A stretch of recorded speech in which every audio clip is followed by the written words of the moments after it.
जय हिंद दोस्तों, आप सभी का बहुत बहुत स्वागत है आपके अपने प्लेटफॉर्म द ऑफिसर्स एकेडमी में। साथियों, बिहार लोक सेवा आयोग ने घोषणा कर दी है और परीक्षा की तिथि निर्धारित हो गई है। वैसे परिस्थिति में भारत के सबसे जिम्मेदार चैनलों में से एक होने के नाते हम सबकी ये जिम्मेदारी है कि अंतिम क्षण आपके साथ युद्ध लड़ा जाए, यानी आपको अंतिम जो प्रयास है वो प्रयास हम आपके लिए करेंगे और लगातार प्रश्नों की श्रृंखला लेकर के आएंगे। मैं आने वाले दिनों में खूब सारी क्लासेस ऑफिसर्स एकेडमी लेकर के आने वाला है साथियों, लेकिन अभी फिलहाल इस कक्षा में हम उपस्थित हुए। इस क्लास में हम टीआरई 1.0 यानी टीचर रिक्रूटमेंट एग्जाम 1.0, 2.0 और 3.0 का वो दागी परीक्षा जो रद्द हो गया था पेपर लीक होने के कारण, उन तीनों के प्रश्नों को हम आज करने वाले हैं। मैं पूरा का पूरा पीआरटी के अंदर में जो सेगमेंट्स लिए गए हैं उन सभी प्रश्नों को लेने वाला हूं, फिर बारी बारी से हम टीजीटी के भी प्रश्नों को करने वाले हैं। यानी वैसे सभी छात्र जो देखना चाहते हैं कि प्रश्न का स्तर क्या होता है, ये क्लास आपको जरूर करनी चाहिए। तो बिना देरी किए हुए क्लास की शुरुआत करेंगे, लेकिन उससे पहले मैं बता दूं आपको, ऑफिसर्स एकेडमी आप सभी लोगों के लिए खूब सारा यूट्यूब पर प्रयास करने वाला है। आने वाले कुछ दिनों के अंदर में होने वाला है बड़ा धमाका और बड़ा धमाल। तो हो जाइएगा तैयार, क्योंकि हम आपके लिए दिन रात एक करके फिर से लेने वाले हैं बहुत सारी फ्री क्लासेज। चाहे आप टीजीटी के छात्र हो, 1 to 5 के हो, पीजीटी के हो, हिंदी के हो, एसएसटी के हो, इंग्लिश के हो, sociology, philosophy, political science, home science, जो भी विषय हो आपका, सभी विषय की बहुत सारी आपको क्लासेस मिलने वाली हैं। तो चलिए बिना देरी के क्लास की शुरुआत करते हैं और अभी तक जितने भी प्रश्न पूछे गए हैं उन सभी प्रश्नों का व्याख्या सहित हम लोग पूरा का पूरा डिटेल में देखते हैं। तो एक बार लाइक का बटन दबा दीजिए और चलिए क्लास को शुरू करते हैं। बिना देरी किए क्लास की शुरुआत करते हैं। सर आज बहुत एनर्जेटिक लग रहे हैं। भाई एनर्जेटिक लगना तो बनता है, एनर्जेटिक लगना तो बनता है, इसलिए भी बनता है क्योंकि भाई ये तो आज मौका है और आज बहुत दिनों के बाद हम सब मिल रहे हैं। तो चलिए शुरू करते हैं बिना देरी के क्लास। इस क्लास के अंदर में हम उन प्रश्नों को देखेंगे जो टीआरई 1.0, 2.0 में पूछेंगे और उसके बाद रात में 11 बजे से मेरे ठीक बाद जो है पॉलिटी की क्लास आने वाली है। तो चलिए पहला देखते हैं। सबसे पहले हम पीआरटी 1.0 का क्वेश्चंस देखेंगे साथियों। पहला क्वेश्चन ये पेपर के अंदर में क्वेश्चन नंबर 3 था। ये मेरे लिए भले ये क्वेश्चन नंबर 1 है, लेकिन पेपर में ये क्वेश्चन नंबर 3 है। प्रश्न है कि 1917 में चंपारण सत्याग्रह के दौरान भारत में गांधी के जीवन पर पहले ज्ञात प्रयास के पीछे कौन था। अब 90% लोगों को यह क्वेश्चन ही समझ में नहीं आया। सबसे पहले मतलब आपसे यह पूछ रहा है कि ज्ञात प्रयास कहने का मतलब है कि किसने गांधी को रोकने का प्रयास किया। गांधी को रोकने का प्रयास किसने किया, यह जो है प्रश्न पूछना चाह रहा है। अब आपको याद होगा मैंने क्लास में पढ़ाया था एक घटना, और वो घटना किसकी थी, वो घटना थी बत्तख मियां की। जरा सभी लोग कमेंट करेंगे किसकी घटना थी। बत्तख मियां वाला घटना आपको याद होगा। उस समय साथियों क्या होता था कि चंपारण के अंदर में साथियों एक व्यक्ति हुआ करते थे जिनका नाम था इरविन, और यही इरविन आगे चल के भारत के लॉर्ड इरविन बनेंगे साथियों, जो आगे चल के वायसराय बनेंगे। यही वो इरविन थे जिन्होंने बोला कि जो ये इरविन कौन थे उस समय, तो ये ब्रिटिश बगान के मैनेजर हुआ करते थे। यूं कहें कि चंपारण के अंदर में जो चंपारण में बगान हुआ करता था, चंपारण में जो बगान हुआ करता था उस बगान के ये मैनेजर यानी प्रबंधक हुआ करते थे। और इस व्यक्ति ने साथियों क्या किया था, इसको रोकने का प्रयास किया था बत्तख मियां के माध्यम से। आपको याद होगा कि इस व्यक्ति ने क्या किया था साथियों, तो महात्मा गांधी को खाने पर बुलाया था। जब महात्मा गांधी वहां खाने पर आए थे, आपको याद होगा साथियों कि महात्मा गांधी को क्या किया था, तो खाने पर बुलाया था। खाने पर आपको याद होगा कि इनके साथ एक और व्यक्ति आए थे जिनका नाम था डॉक्टर राजेंद्र प्रसाद। साथियों क्या नाम था, डॉक्टर राजेंद्र प्रसाद। और ये जो डॉक्टर राजेंद्र प्रसाद हुआ करते थे साथियों, ये इनके साथ गए थे। मामला क्या हुआ था कि जब एक टेबल पर खाना चल रहा था तो यहां पर इरविन बैठा हुआ था, यहां राजेंद्र प्रसाद, और उसके ठीक बगल में महात्मा गांधी बैठे हुए थे। जब खाना खत्म हो गया तो खाना खत्म होने के बाद एक दूध की ग्लास आई साथियों, और दूध का ग्लास कौन लेकर के आया, तो जो खाना बनाने वाला खानसामा हुआ करता था, जिस खानसामे का नाम क्या था, तो उस खानसामे का नाम साथियों, खानसामे का नाम बत्तख मियां था। बत्तख मियां ने उस दूध को ग्लास को ट्रे लेकर के आया और इरविन के कहने पर इनके परिवार को इरविन ने कैद करवा दिया था, जबरदस्ती उस दूध में जहर मिलवा दिया था। और आपको याद होगा साथियों कि जब जहर मिला दिया गया था, वैसी परिस्थिति में जब ये ग्लास लेकर के आए तो इन्होंने राजेंद्र प्रसाद को धीरे से भोजपुरी में कह दिया, एकरा में जोहर बा। अब भोजपुरी तो कौन समझता था, गांधी भोजपुरी समझते नहीं थे, राजेंद्र प्रसाद भोजपुरी समझते थे, क्योंकि आपको पता होगा कि जीरादेई के पैदाइश थे राजेंद्र प्रसाद। उनको जैसे ही ये बोला कि एकरा में जोहर बा, जैसे ही उसने बोला तो राजेंद्र प्रसाद ने चतुराई से उसको केहूने से मारकर गिरा दिया और ग्लास जो है दूध का ग्लास जमीन पर गिर गया। जब जो ग्लास जमीन पर गिर गया तो आप जानते हैं कि इरविन के घर में बहुत सारे जानवर पक्षी थे। बिल्ली दौड़ी हुई आई और बिल्ली ने जैसे ही चाटा उसको, उसी समय स्पॉट डेथ हो गया बिल्ली का। गांधी समझ चुके थे और राजेंद्र प्रसाद भी समझ चुके थे कि इस दूध में जहर है। यानी गांधी जी को निमंत्रण देकर उनकी हत्या करने का प्रयास किसी ने किया तो वो कोई और नहीं व्यक्ति, वो व्यक्ति कौन था? तो वो व्यक्ति इरविन हुआ करता था। क्वेश्चन पूछने का तरीका थोड़ा कॉन्फ्लिक्टरी है और इसीलिए साथियों मेरे बात ध्यान दीजिएगा कि दूध में जो है, ग्लास में जो है जहर मिला दिया था। पहले वाले के आप देखते होंगे, पहले वाले की फिल्म में दिखाता है कि शादी ब्याह हो गया तो आदमी जो है दूध लेके जाता है कि लीजिए दूध पी लीजिए। तो भैया दूध आप कहीं भी जाएं पीने के लिए आप थोड़ा सचेत रहें क्योंकि उसमें कुछ भी हो सकता है। समझ में आ रही है? एकरा में जहर बा, बिल्कुल मेरे भाई, एकरा में जहर बा की बात थी। ठीक है, अब आइए अगले प्रश्न की ओर चलते हैं। Next question number 2।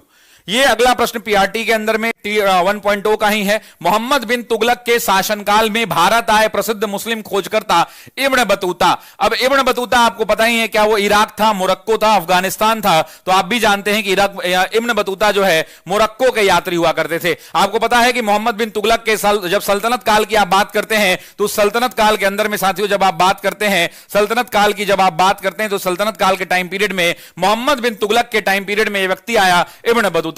Ibn Battuta एक प्रसिद्ध खोजकर्ता हुआ करता था और एक तरह से ये ट्रैवलर भी हुआ करता था। यानी यह एक प्रसिद्ध यात्री भी था और यात्री के साथ साथ साथियों यह खोजकर्ता भी हुआ करता था। और इस व्यक्ति ने क्या किया, जब ये भारत पहुंचा तो भारत में ये मोरक्को का रहने वाला था। जब ये पहुंचा तो सबसे पहले मध्य एशिया होते हुए ये कहां पहुंचा? तो भारत पहुंचा। भारत के अंदर में जो सबसे पहले कहां पहुंचा आपसे पूछेगा तो जरा सभी लोग कमेंट करो। सिंध प्रांत में पहुंचा था। ये कहां पहुंचा था मेरे दोस्तों? भारत में जो है ये मध्य एशिया होते हुए सिंध प्रांत में पहुंचा। सिंध प्रांत में आपसे पूछ सकता है कि कब पहुंचा, तो आपको ही पता होना चाहिए कि 1333 ईस्वी में पहुंचा, 1333 में पहुंचा। अब एक और टाइम पीरियड के बारे में आपको जानना चाहिए जो टाइम पीरियड मोहम्मद बिन तुगलक का है। आपसे पूछेगा एमबीटी पगला सुल्तान किसको कहा जाता है? जरा कमेंट बॉक्स में बताइए। एमबीटी का आपसे शासन काल पूछ सकता है। तो इसका शासन काल 1325 से लेकर 1351 हुआ करता था। आपको ही पता है कि 1325 से लेकर 1351 का टाइम पीरियड हुआ करता था मोहम्मद बिन तुगलक। पगला सुल्तान किसको कहते हैं? जरा कमेंट बॉक्स में बताइए।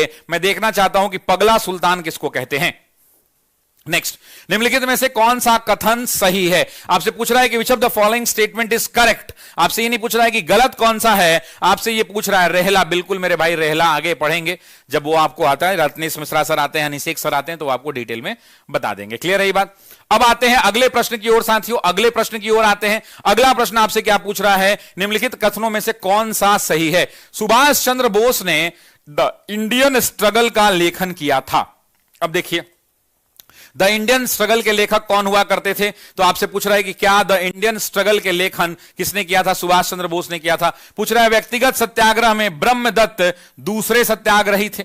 यह भी गलत है। A bunch of old letters का लेखन डॉक्टर राजेंद्र प्रसाद ने किया था। तीसरा ऑप्शन आपसे दे रहा है कि a bunch of old letter का गठन किसने किया था? तो आपसे यह कह रहा है कि बंच ऑफ ओल्ड लेटर का गठन डॉक्टर राजेंद्र प्रसाद ने किया था। अब साथियों इसमें पूछ रहा है कि which of the following statement is correct, इनमें से कौन सा सही है? तो आप जानते हैं कि यह भी स्टेटमेंट गलत है और यह भी स्टेटमेंट गलत है। जो स्टेटमेंट सही है वो है कि सुभाष चंद्र बोस ने ही इसको लिखा था, द इंडियन स्ट्रगल। अब आपको पता है कि इंडियन स्ट्रगल क्या है? तो ये एक पुस्तक है और इस पुस्तक में भारतीय राष्ट्रीय आंदोलन के इतिहास के बारे में चर्चा की गई है। इसमें क्या लिखा गया है साथियों? तो इसमें भारतीय राष्ट्रीय आंदोलन के इतिहास के बारे में चर्चा की गई है और ये जो कालखंड है वो असहयोग आंदोलन यानी 1920 से लेकर 1942 तक के टाइम पीरियड में लिखा गया है। व्यक्तिगत सत्याग्रह की बात करते हैं तो जरा कमेंट बॉक्स में बताना कितने सत्याग्रही थे? तो कुल 3 सत्याग्रही थे। पहले सत्याग्रही की बात करते हैं तो विनोबा भावे हुआ करते थे। दूसरे सत्याग्रही जो यहां पे ब्रह्मदत्त कह रहा है, ब्रह्मदत्त नहीं जवाहरलाल नेहरू हुआ करते थे। और तीसरे सत्याग्रही की जब आप बात करते हैं साथियों तो तीसरे सत्याग्रही कौन होते थे? तो ब्रह्मदत्त तीसरे सत्याग्रही होते थे, इसलिए इनकरेक्ट है। A bunch of old letter का लेखन राजेंद्र प्रसाद ने किया है, नहीं साथियों, a bunch of old letter की रचना पंडित जवाहरलाल नेहरू ने की है। जरा बताओ किसने एग्जाम में अगर पूछ दे, मान लो टीआरई 3 का जो भी एग्जाम होगा उसमें पूछेगा a bunch of old letter का लेखन किसने किया है, तो सभी लोग जरा एक बार कमेंट करो मेरे दोस्तों। जवाहरलाल नेहरू ने किया है। किसने किया है मेरे दोस्तों? तो पंडित जवाहरलाल नेहरू, ध्यान रखेंगे, पंडित जवाहरलाल नेहरू ने a bunch of old letter का लेखन किया है। अगले प्रश्न में बढ़ते हैं। बिहार की किस जनजाति ने कांग्रेस के गया अधिवेशन में भाग लिया था? यह प्रश्न कई दफे हमने क्लास में भी देखा है कि बिहार के किस जनजाति ने, आपसे पूछ रहा है कि वो कौन सी जनजाति थी जिसने भाग लिया था। तो आप सभी जानते हैं साथियों, अगर हम इस जनजाति की बात करें तो आप जानते हैं कि गया अधिवेशन के दौरान साथियों संथाल ने भाग लिया था। लेकिन आपको पता है कि संथालों की जब बात करते हैं संथाल की जब हम बात करते हैं साथियों, तो आप जानते हैं कि क्या ये सन्यासी थे, संथाल थे, उरांव थे, उपरोक्त में से कोई नहीं, संथाल। हालांकि बीपीएससी ने इसका उत्तर थेथरई में दे दिया था, तो इसका तो कोई जवाब नहीं है। बीपीएससी ने उत्तर जो दिया था वो उरांव दिया था, जबकि प्रश्न का जो सही उत्तर होना चाहिए था संथाल होना चाहिए था। तो आपको एग्जाम में भाई उरांव ही टिक कर दीजिएगा। लेकिन जब आप गया की बात करते हैं तो गया के अंदर में साथियों संथालों ने उस अधिवेशन में भाग लिया था, और संतालों के उस समय के प्रमुख नेता हुआ करते थे ताना भगत। ताना भगत और उनके साथ एक और व्यक्ति हुआ करते थे गुलाब तिवारी। उन्हीं के नेतृत्व में गुलाब तिवारी मेन नाम हुआ करता था, ध्यान रखिएगा। और यही वो गुलाब तिवारी हैं जिनके नेतृत्व में गया में साथियों, गया में भाग लिया गया था। हालांकि प्रश्न का उत्तर एक बीपीएससी उरांव मानता है, लेकिन मेरे अनुसार इस प्रश्न का उत्तर जो है संथाल होना चाहिए। अब आते हैं साथियों गया अधिवेशन की बात करते हैं। गया का अधिवेशन कब हुआ? तो 1922 में हुआ था। आपको याद होगा कि चित्तरंजन दास इसके अध्यक्ष हुआ करते थे। चित्तरंजन दास इसके अध्यक्ष हुआ करते थे। यह वही अधिवेशन था जहां पे इन्होंने इस्तीफा दे दिया था, और इस्तीफा देने के बाद कौन सी पार्टी बनाई थी?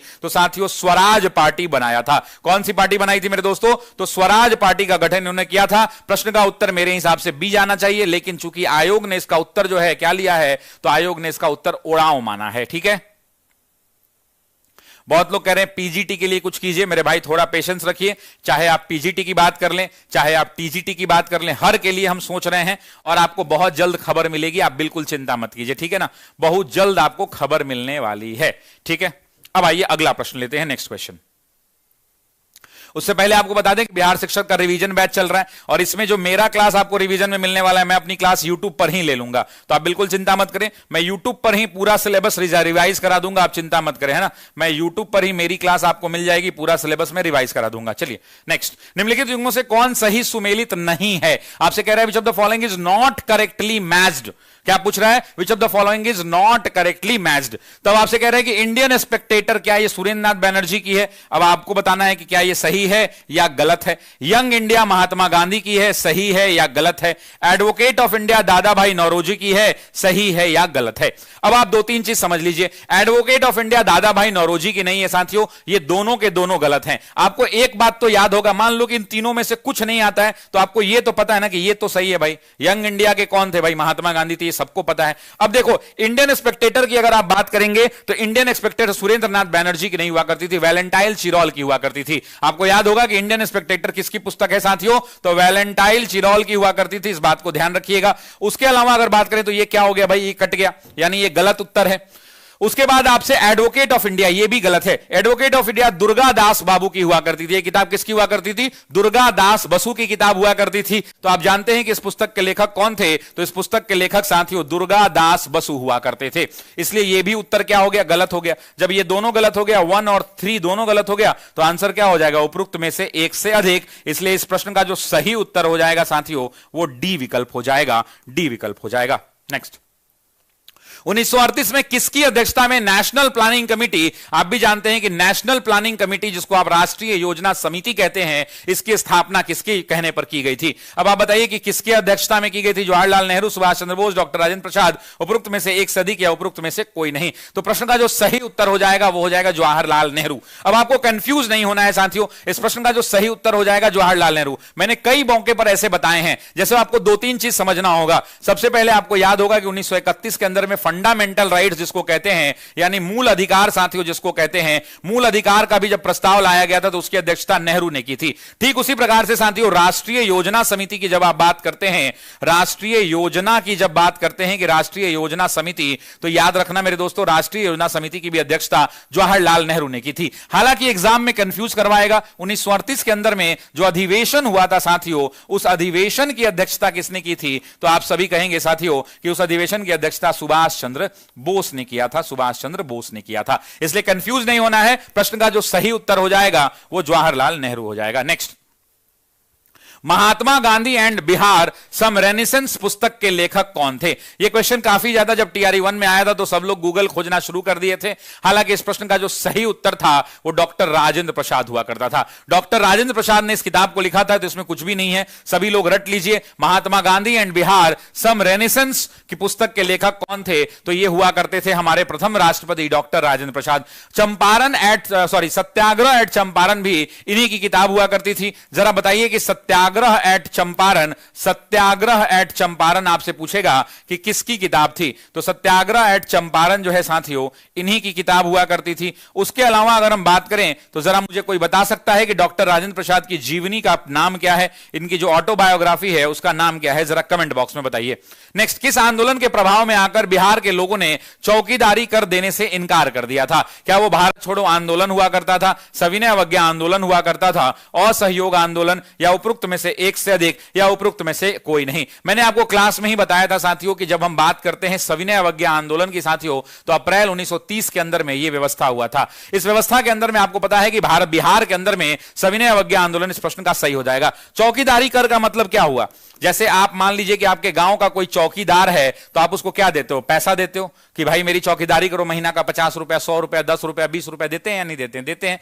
तो इसी तरह से अंग्रेज जो है चौकीदारी टैक्स लगाते थे, और बिहार के अंदर में सबसे ज्यादा ये मुंगेर, पूर्णिया, ये सबसे ज्यादा कहां कहां होता था? तो सबसे ज्यादा मुंगेर के अंदर में, चंपारण के अंदर में, पूर्णिया में साथियों, पूर्णिया में। उसके अलावा अगर बात करेंगे तो भागलपुर का इलाका, भागलपुर का इलाका, ये प्रोमिनेंट इलाके हुए थे। उसके अलावा समस्तीपुर का इलाका, समस्तीपुर का इलाका, इन इलाकों में प्रोमिनेंटली ये टैक्स वसूले जाते थे। और सविनय अवज्ञा आंदोलन के दौरान जो है महात्मा गांधी ने दांडी यात्रा जब कंप्लीट की थी, उसके बाद देश के अन्य अलग अलग हिस्सों में बहुत ज्यादा विवाद हुआ था। उसके अंदर में ये बिहार के अंदर में लोगों ने कहा था कि हम चौकीदारी कर का विरोध करेंगे, इसीलिए इस प्रश्न का जो सही उत्तर हो जाएगा वो सविनय अवज्ञा आंदोलन हो जाएगा। वह महिला स्वतंत्रता सेनानी कौन थी जो स्वतंत्रता आंदोलन की वयोवृद्ध महिला के रूप में विख्यात थी? यह क्वेश्चन साथियों जो है बहुत ज्यादा लोग गलती करते हैं, इस बात को ध्यान रखिएगा। वयोवृद्ध महिला के रूप में अगर हम बात करें तो इस प्रश्न का उत्तर जो है अरुणा आसफ अली होना चाहिए। वो अरुणा आसफ अली ही हुआ करती थी। अरुणा आसफ अली जो है इस प्रश्न का सही उत्तर हो जाएगा।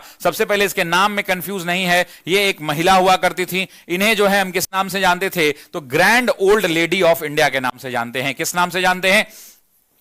तो grand old lady of India के नाम से जानते हैं। इस बात को आपको ध्यान रखना है। साथ ही साथ साथियों आपको यह भी ध्यान रखना है कि ये सबसे ज्यादा एक्टिवेटेड कब थी? तो आपको ही पता है कि भारत छोड़ो आंदोलन के टाइम पीरियड पर साथियों, भारत छोड़ो आंदोलन के टाइम पीरियड पर ये सबसे ज्यादा एक्टिवेटेड हुआ करती थी। यही वो महिला थी जिन्होंने सबसे पहले जो है भारत छोड़ो आंदोलन के दौरान झंडा फहराया था और लोगों के अंदर में हुंकार भरा था, और गांधी ने नारा दिया था करो या मरो को। हालांकि अगर इनकी बात करें तो यह महिला काफी ज्यादा पॉपुलर हुआ करती थी और मूल रूप से यह भूमिगत होकर जो है आंदोलन का नेतृत्व करती थी। आपको याद होगा कि 2 लाइन लीडरशिप मैंने क्लास में पढ़ाई थी टीआरई 3 वाले में। तो ये जो सेकंड लाइन की युवा पीढ़ी हुआ करती थी, जो युवा नेता हुआ करते थे, जिनको गांधी ने उपदेश दिया था कि आप भूमिगत होकर आंदोलन को चलाइए, भूमिगत होकर आंदोलन को चलाइए, उसमें एक नेतृत्वकर्ता में अरुणा आसिफ अली, जयप्रकाश नारायण भी हुआ करते थे और भी तमाम लोग हुआ करते थे। किस स्थान पर बीजी तिलक ने होम रूल लीग की स्थापना 1916 में की थी? साथियों अगर हम स्थापना की बात करें तो इसमें आपत्ति है मुझे प्रश्न पे आपत्ति इसलिए है क्योंकि आप आंसर तो पूना ले लेते हैं, लेकिन याद रखिएगा हां बिल्कुल प्रश्न में नागपुर है, बंबई है, पूना है। देखिए आपको मैंने भी क्लास में पढ़ाया था कि होम रूल का मतलब क्या है। तो होम रूल में अंदर आपको याद होगा साथियों की स्वशासन की हमने बात की थी, और स्वशासन में भी हमने कहा था कि इन्होंने क्या कहा था? इन्होंने कहा था कि हमें जो है ऑस्ट्रेलिया और कनाडा के तर्ज पर स्वशासन चाहिए, यानी ब्रिटिश शासन के अधीन। इन्होंने क्या कहा था? ब्रिटिश शासन के अधीन स्वशासन चाहिए, ब्रिटिश शासन के अधीन स्वशासन की मांग की थी तिलक ने। और आपको याद होगा कि तिलक ने जब इसकी मांग की थी तो इसकी शुरुआत कहां से हुई थी? तो बेलगाम से हुई थी। आज अगर आप बात करें तो यह बेलगांव कर्नाटक में हुआ करता था। हालांकि उस टाइम पीरियड पर इसका मुख्यालय जो है पूना बनाया गया था। अब कुछ इतिहासकार लोग कहते हैं कि जो बेलगाम है पहले महाराष्ट्र में हुआ करता था, इसीलिए साथियों इसका उत्तर पूना ले लेंगे। लेकिन आप इस बात को ध्यान रखिएगा साथियों, प्रश्न का जो सही उत्तर लेना होगा आपको वो पूना लेना होगा। इसी के अलावा आपको याद होगा कि एनी बेसेंट का भी होम रूल हुआ करता था, और एनी बेसेंट का होम रूल आपको याद होगा साथियों 3 सितंबर 1916 को। मद्रास में साथियों आपको याद होगा अडयार नाम का स्थान हुआ करता था, उसी मद्रास से इसकी शुरुआत हुई थी, और जॉर्ज अरुंडेल इनके सचिव हुआ करते थे। कौन? जरा नाम बताना कमेंट बॉक्स में। जॉर्ज अरुंडेल साथियों इनके सचिव हुआ करते थे। प्रश्न का सही उत्तर आप पूना ले सकते हैं। हुंकार, बहुत ही आसान पत्रिका का सवाल का नाम पूछा है। हुंकार आप सभी लोग जानते हैं कि हुंकार किसकी पत्रिका हुआ करती थी। तो हुंकार को 3 लोग मिलकर लिखते थे साथियों, हुंकार को 3 लोग मिलकर लिखते थे। सहजानंद सरस्वती भी थे, राहुल सांस्कृत्यायन भी थे और यमुना काटजी भी हुआ करते थे। इस पत्रिका को तीनों लोग मिलकर लिखते थे, इसलिए प्रश्न का जो सही उत्तर आप जाएंगे वो डी विकल्प जाएंगे। अब आप कहेंगे ऐसा क्यों भाई, तो मैं आपको बताता हूं, समझिएगा। बहुत लोग कहेंगे सर स्वामी सहजानंद सरस्वती ही होगा, ये क्यों, मैं आपको बताता हूं। इस प्रकाशन में यह नहीं पूछा है कि इस प्रकाशन को शुरू किसने किया था, इससे पूछा था कि इससे संबंधित कौन है। मान लीजिए आपसे एक प्रश्न पूछे कि ऑफिसर एकेडमी से संबंधित कौन कौन है, तो आप कहेंगे कि रत्नेश सर भी हैं, केसरी सर भी हैं, अंकेश सर भी हैं, अनिषेक सर भी हैं, निराला सर भी हैं, कामत सर भी हैं, सबका आप नाम, केसरी सर भी हैं, सबका आप नाम गिनाएंगे। लेकिन आपसे पूछे कि ऑफिसर एकेडमी के संस्थापक कौन है, तब आप कहेंगे कि शशि शरण सर हैं। तो यहां पर संस्थापक नहीं पूछ रहा है, यहां पर पूछ रहा है कि उससे संबंधित कौन है। ठीक है, इसीलिए मैं आपको अगर बात बता दूं तो सबसे पहले इसकी शुरुआत कब हुई थी, तो 1940 में की थी। शुरुआत किसने की थी, तो इस व्यक्ति ने शुरुआत की थी, इसी व्यक्ति ने शुरू किया था। लेकिन राहुल सांस्कृत्यायन की जब बात करते हैं, एडिटर आप सुनते होंगे, एडिटर को हिंदी में क्या कहते हैं, संपादक कहते हैं, इस बात को ध्यान रखिएगा। तो ये व्यक्ति कौन थे, सहजानंद सरस्वती कौन थे, तो ये व्यक्ति प्रमुख हुआ करते थे, ये हेड हुआ करते थे। राहुल सांस्कृत्यायन की बात कर लें तो ये संपादक हुआ करते थे, यही व्यक्ति इस पत्रिका के एडिटर हुआ करते थे। जबकि साथियों आपको पता होगा कि राहुल सांस्कृत्यायन के अलावा यमुना काटजी जो है वो शुरुआत के दौर में इनमें काफी ज्यादा सपोर्टिव रहे थे। इसलिए तीनों के तीनों हो जाएंगे और प्रश्न का जो सही उत्तर जाएगा वो आंसर क्या जाएगा, डी विकल्प जाएगा। देखिए आप मेरे उत्तर से माने या ना माने, मैं अपने लॉजिक से आपको उत्तर दे रहा हूं, है ना। किस अंग्रेज अधिकारी जनरल ने झांसी की रानी को यह कहते हुए श्रद्धांजलि दी थी कि यहां वह औरत सोई हुई है जो विद्रोहियों में एकमात्र मर्द थी। अब जानते हैं इस स्टेटमेंट को कई बार अलग अलग तरीके से लोग कहते हैं कि रानी लक्ष्मीबाई एकमात्र ऐसी औरत थी जो विद्रोहियों में मर्द हुआ करती थी। आपसे पूछेगा एग्जाम के अंदर में साथियों कि यह कथन किसका है, तो आप भी जानते हैं यह कथन अंग्रेजों के एक ब्रिटिश अधिकारी हुआ करते थे, सेना के अधिकारी हुआ करते, जिनका नाम था जनरल ह्यूरोज। और जनरल ह्यूरोज ने ही यह बात कही थी। आप सबको पता है कि यह कब मरी थी, तो आप भी जानते हैं। इसका प्रश्न जो है ह्यूरोज हो जाएगा 18 जून। सभी लोग कमेंट करेंगे 18 जून 1858। आपको ही पता है कि झांसी की रानी बुंदेलो हुरमुलो की हर बोलो की मुंह सुनी हमने कहानी थी, खूब लड़ी मर्दानी वो तो झांसी वाली रानी थी। तो 18 जून वो काला दिन था। और याद होगा कि इसमें गद्दार कौन थे, तो वो गद्दार कोई और नहीं, सिंधिया हुआ करते थे। अगर महाराष्ट्र के सिंधिया ने इन्हें शरण दी होती तो ये बच जाती, लेकिन ये बच नहीं पाई और अंग्रेजों ने इनकी क्या कर दी, तो अंग्रेजों ने इनकी हत्या कर दी। कोटा के पास इनकी सराय नाम की एक जगह में इनकी मृत्यु हुई थी। आप सभी लोग इस बात को जानते हैं, है ना जी, बिल्कुल। नेक्स्ट क्वेश्चन की अगर हम बात करें साथियों, अगला प्रश्न लेते हैं। नेक्स्ट क्वेश्चन लेते हैं, अगला प्रश्न कह रहा है जवाहरलाल नेहरू की अस्थायी सरकार में श्रम मंत्री, जानते हैं इस श्रम मंत्री को घोंट कर, लोट कर, सूत कर, उठ कर, बैठ कर, योगा कर, प्राणायाम कर, पढ़ कर, लिख कर, सुत कर, खाकर, पीकर, जैसे करना है इसको याद कर लीजिए। इस श्रम मंत्री जगजीवन राम जो थे ना, ये पता नहीं इतना इंपॉर्टेंट है कि कई बार पूछा गया श्रम मंत्री के बारे में। ठीक है, इस बात को ध्यान रखिएगा। तो जगजीवन राम थे आपसे। अच्छा, अरुणा आसिफ अली रेलवे मिनिस्टर, आपको पता है अरुणा आसिफ अली कौन मंत्रालय इनको मिला था, तो अरुणा आसिफ अली को रेलवे एवं परिवहन मिला हुआ था। सी राजगोपालाचारी को क्या मिला था, जरा कमेंट करके बताइए। सी राजगोपालाचारी को कौन सा मंत्रालय मिला था, जरा कमेंट करके बताइए। 1918 के किस महीने में चंपारण एग्रीगेरियन कमेटी यानी चंपारण कृषि कानून यूरोपियन नील बगान के स्वामी के विरुद्ध पारित हुआ? अब ये ना थेथरई वाला सवाल था। एक्चुअली पीआरटी 1 के अंदर में जो टीआरई 1 हुआ था उसमें बहुत सारे ऐसे सवाल आए थे जो भरपेट थेथरई वाले थे। ठीक है, भरपेट क्या थे, थेथरई वाले थे। ठीक है ना। अब सुनिए मामला क्या था। मामला क्या था, क्या ये नवंबर महीने में, मई महीने में, फरवरी में उपरोक्त में से एक से अधिक, उपरोक्त में से कोई नहीं। अब जानते हैं इस प्रश्न का उत्तर क्या हो जाएगा, उपरोक्त में से कोई नहीं। अब ऐसा क्यों मैं कह रहा हूं, ऐसा इसलिए कह रहा हूं कि आप जानते हैं कि ये जो आंदोलन के अंदर में सरकार ने चंपारण एग्रीगेरियन एक्ट जो पारित किया था वो 4 मार्च 1918 को किया था। कब किया था, 4 मार्च 1918 को। हालांकि बहुत जगह आपको सितंबर भी मिलता है।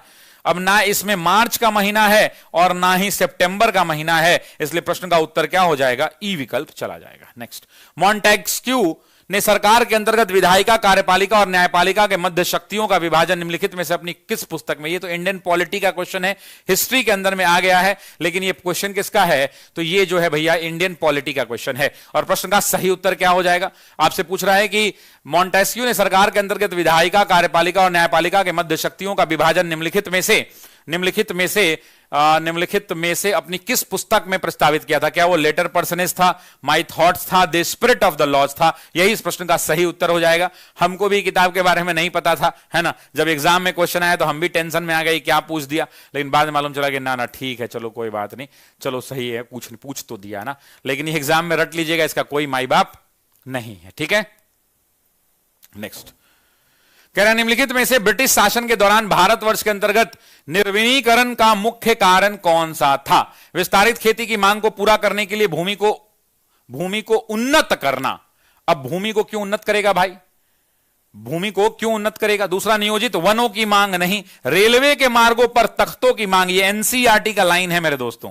ये कहां से पूछा गया है? ये एनसीईआरटी का लाइन है, वहीं से ये कॉपी कर दिया गया है साथियों, और कॉपी करके पूछ दिया है। आपको पता है कि शाही नौसेना के लिए इमारती नगरी बनाना होता था। तो ये जो प्रश्न का जो सही उत्तर हो जाएगा वो क्या हो जाएगा मेरे दोस्तों? प्रश्न का जो सही उत्तर हो जाएगा ए विकल्प हो जाएगा, हालांकि सी विकल्प हो जाएगा। हालांकि जब एग्जामिनेशन की अगर आप बात करेंगे, बीपीएससी के उत्तर की बात करेंगे, तो बीपीएससी क्या उत्तर लेगा भाई? तो बीपीएससी उत्तर बड़ा सिंपल सा लेगा, और बीपीएससी भी क्या कहेगा मेरे दोस्तों? तो बीपीएससी कहेगा कि विस्तारित खेती की मांग को पूरा करने के लिए, विस्तारित खेती की मांग को पूरा करने के लिए भूमि को उन्नत करना। जबकि एनसीईआरटी पढ़ेंगे तो वहां रेलवे के ऊपर भी एनसीईआरटी में टिप्पणी की गई है।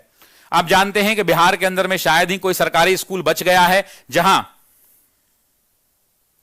हाँ 9th क्लास के पुराने वाले बुक से, बिल्कुल शायद ही बिहार का कुछ सरकारी स्कूल बच गया है, 2 4 10 20 100 को।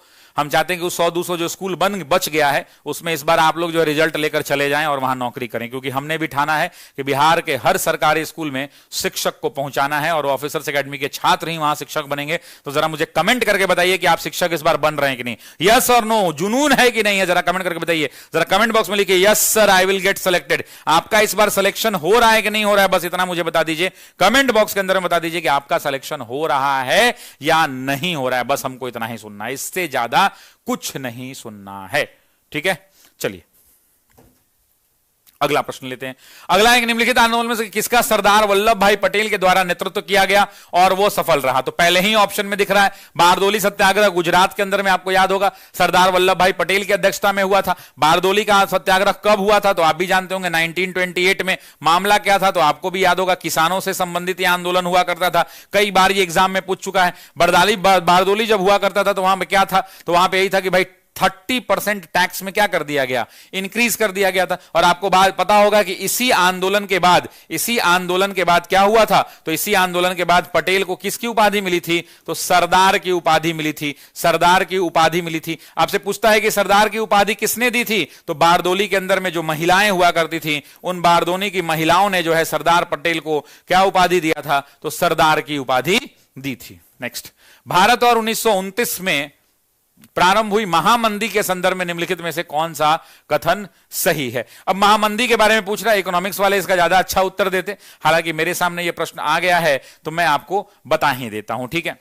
अब सुनिए, मंदी का भारत पर प्रभाव संकेत करता है कि 20वीं सदी के प्रारंभ में वैश्विक अर्थव्यवस्था, बिल्कुल सही है। मंदी ने भारतीय खेतिहरों निर्यातों को प्रतिकूल, बिल्कुल सही है। मंदी ने भारतीय व्यापारी, तो इसका प्रश्न का जो सही उत्तर क्या चला जाएगा? उपरोक्त में से एक से अधिक उत्तर चला जाएगा। नेक्स्ट, पुस्तक the beautiful tree intelligence Indian education in the 18th century किसने लिखी है? अब भाई एग्जाम में जब आया होगा तो किसी को याद नहीं था, TRE 1 का ही पेपर है, आपको पता ही है कैसे छकाया था। बाद में तो सब कोई खोल के भेज देगा, लेकिन आपको पता है कि एक महान गांधीवादी व्यक्ति हुआ करते थे, एक महान गांधीवादी विचारधारा के व्यक्ति हुआ करते थे। इनकी विचारधारा क्या थी? तो ये महान दार्शनिक थे और ये विचारधारा जो है इनकी गांधीवादी हुआ करती थी। और व्यक्ति का नाम क्या था? जरा सभी लोग कमेंट करेंगे कौन हुआ करते थे? वो धर्मपाल हुआ करते थे, और इसी धर्मपाल नाम के व्यक्ति ने इस पुस्तक को लिखा था। एक गांधीवादी विचारधारा से सम्मिलित रखने वाले व्यक्ति थे, राजनीतिक दार्शनिक हुआ करते थे और इतिहासकार भी हुआ करते थे। मूल रूप से उत्तर प्रदेश के जन्मे हुए व्यक्ति थे, यूपी के थे, मुजफ्फरनगर के, है ना। तो चलिए इस प्रश्न का जो सही उत्तर हो जाएगा वो सी विकल्प हो जाएगा। नेक्स्ट, निम्नलिखित में से असहयोग आंदोलन में भाग लेने वाले खेतिहरों की प्रमुख मांग क्या थी? अब मुझे बताइए कि असहयोग आंदोलन में लोग क्या चाहेंगे? क्या वो बेगार का उन्मूलन चाहेंगे? असहयोग आंदोलन के अंदर में अगर मैं आपसे बात करूंगा तो वो क्या चाहेंगे? तो असहयोग आंदोलन के अंदर में आपको याद होगा कि सबसे पहले तो दिख रहा है राजस्व में 50% की कमी चाहेंगे, तो ये स्टेटमेंट सही है। बेगारों का उन्मूलन चाहेंगे, बिल्कुल, वो कहेंगे कि फ्री में हमसे काम मत कराओ। और जमींदार जो है कौन कराता था? तो जमींदार बेगारी कराते थे। इन्होंने कहा कि उन बेगारों का उन्मूलन होना चाहिए। वन क्षेत्र में अपने पशुओं को चराने, ईंधन की लकड़ी काटने के लिए बोले कि हमको भी वन कानूनों का हम उल्लंघन करेंगे। आप जानते हैं कि अंग्रेजों ने वन कानून बना दिए थे और जो आदिवासी खेतिहर हुआ करते थे उनको इजाजत नहीं देते थे। तो तीनों का तीनों हो जाएगा, इसलिए आंसर क्या हो जाएगा? आंसर हो जाएगा साथियों डी विकल्प। इस बात को ध्यान रखेंगे। अब ये बीपीएससी टीआरई 1 का मेल का फर्स्ट शिफ्ट था। अब आते हैं सेकंड शिफ्ट का क्वेश्चन। अब ये सेकंड शिफ्ट के बारे में आते हैं, देखते हैं सेकंड शिफ्ट में क्या था। किस वर्ष बिहार प्रांतीय किसान सभा, एकदम लुल्लू सवाल पूछ दिया था, है ना, एकदम लुल्लू सवाल पूछ दिया था। और लुल्लू सवाल पूछा तो भैया आप क्या करेंगे? आप उसको उल्लू बना देंगे। आप भी जानते हैं कि बिहार के अंदर में जब जब किसान सभा की बात आती है तो क्या उत्तर हो जाएगा? A option 1929। और व्यक्ति का नाम क्या हो जाएगा? जरा कमेंट करिए, कौन? स्वामी सहजानंद सरस्वती। इनका आश्रम कहां पे है जरा बताइएगा, कमेंट करके बताइएगा कि इनका आश्रम, सरस्वती, इनका आश्रम कहां है? तो आप भी जानते हैं पटना से जब आगे बढ़ते हैं बिहटा एक जगह है, उसी बिहटा में इनका आश्रम है। बिहार प्रांतीय किसान सभा की बात कर लें, अखिल भारतीय किसान सभा की बात कर ले, दोनों में यही हुआ करते थे। अच्छा, इसके सचिव कौन थे आपसे पूछ सकता है, इस प्रांतीय के सचिव कौन थे? मैंने क्लास में पढ़ा रखा है कौन हुआ करते, तो आप भी जानते थे, एनजी रंगा हुआ करते थे। एनजी रंगा, जरा सभी लोग कमेंट करेंगे। अगला प्रश्न, पाकिस्तान और द पार्टीशन ऑफ इंडिया किसने लिखी? अब भैया कोई पढ़ के उस समय तो नहीं गया था, लेकिन अब तो सब पढ़ के जाता है कि ये बाबा साहब भीमराव अंबेडकर की किताब हुआ करती थी। उन्होंने 1947 में भारत के विभाजन के समय की ये कहानी लिखी थी इस पुस्तक के अंदर में। तो प्रश्न का सही उत्तर हो जाएगा डॉक्टर भीमराव रामजी अंबेडकर। लेकिन जब ये एग्जाम में आया था तो उस समय केकरो नहीं पता था। उस समय इनफैक्ट बहुत सारे मास्टरों को नहीं पता था कि ये क्या होगा, बहुत सारे टीचरों को भी नहीं पता था कि इस प्रश्न का सही उत्तर क्या होगा। ठीक है जी, चलिए नेक्स्ट। अच्छा, एक और सवाल, मोहम्मद अली जिन्ना जो है ये शुरुआत में किस पार्टी के सदस्य थे? कांग्रेस के थे कि मुस्लिम लीग के थे? जरा बताइए तो कमेंट में, 1 या 2। कांग्रेस के सदस्य थे या मुस्लिम लीग के सदस्य थे? किसके सदस्य हुआ करते थे जरा बताइए। साथियों, मोहम्मद अली जिन्ना पहले कांग्रेस के सदस्य हुआ करते थे। 1906 में इन्होंने कांग्रेस पार्टी को पूर्णतः ज्वाइन कर लिया था और बाद में 1913 में ये मुस्लिम लीग में शामिल हुए थे, है ना। तो 1906 में इन्होंने अपने राजनीति की शुरुआत दादा भाई नौरोजी के साथ की थी, दादा भाई नौरोजी के साथ की थी। और आपको यह भी याद होगा, एनसीईआरटी जब पढ़ेंगे क्लास 12 वाली एनसीईआरटी, तो उसमें मिलेगा कि ये कहां के थे, तो ये गुजराती मूल के हुआ करते थे। जरा कमेंट करिए, सभी लोग कमेंट करेंगे किस मूल के व्यक्ति थे? गुजराती मूल के व्यक्ति हुआ करते थे। निम्नलिखित कह रहा है कि निम्नलिखित में से कौन सा विद्रोह या आंदोलन लंबी दाढ़ी रखने पर हुआ था? लंबी दाढ़ी रखने पर पटना के अंदर में हेडक्वार्टर हुआ करता था। कहां हेडक्वार्टर था? तो आप भी जानते हैं कि पटना के अंदर में हेडक्वार्टर हुआ करता था। और उस आंदोलन का नाम क्या था? तो वहाबी आंदोलन हुआ करता था। अब इस आंदोलन कब शुरू हुआ था? 1831 में हुआ था। सैयद अहमद इसके नेता हुआ करते थे। यह भी आपको ध्यान रखना होगा। आप जानते हैं कि टीआरई 4 के जो छात्र तैयारी कर रहे हैं, टीआरई 4 वाले छात्र जो है 1 to 5 की क्लासेस चल रही हैं। इस बैच में मेरी भी क्लास बहुत जल्द लग जाएगी, है ना, थोड़ी इरेगुलर है, बहुत जल्दी रेगुलर मिल जाएगी। लगभग ये बैच भी आपको कुछ दिनों के अंदर में फिनिश हो जाएगा, 1-1.5 महीने में। किस षड्यंत्र के मामले में 3 अंग्रेजों को साजिश करने के लिए कारागार में अवरुद्ध किया गया था? मेरठ के लिए, कानपुर के लिए, नासिक के लिए, उपरोक्त में से एक से अधिक या उपरोक्त में से कोई नहीं? ये एक ऐसा सवाल था तो बहुत कम बच्चे बना पाए थे पेपर के अंदर में, और ये आपको जानना होगा। तो ये मामला था मेरठ के अंदर में। मेरठ के अंदर में 3 लोगों को बंदी बना लिया गया था। क्यों बना लिया था? क्योंकि ये मामला शुरू हुआ था 1929 में। 1929 के अंदर में क्या हुआ था? 1929 के अंदर में जो ब्रिटेन की गवर्नमेंट थी, यानी जो ब्रिटिश सरकार थी, उस ब्रिटिश सरकार ने 31 मजदूरों को, साथियों 31 मजदूरों को क्या कर लिया था? कैद कर लिया था। अब भारत के लोग खिसिया गए, बोले कि जब देखो ये आके बंदी बना लेता है, बंदी बना लेता है। और जब 31 श्रमिक नेताओं को बंदी बना लिया और मेरठ में उनको बुलाया और मेरठ में लाकर उनको एफआईआर कर उनको जेल भेज दिया। जब जेल भेज दिया तो उसके बाद लोग खिसिया गए। उसी के अंदर में 3 ब्रिटिश साम्यवादी नेता हुआ करते थे, जिसके अंदर में हुआ करते थे फिलिप स्प्रेड, बैन ब्रेडले, और उसके साथ हुआ करते थे लेस्टर हचिंसन। ये 3 लोग थे और इन तीनों को मेरठ षड्यंत्र मामले के अंदर में साथियों क्या किया गया था? तो परेशान हुए थे ये लोग। ठीक है जी, नेक्स्ट।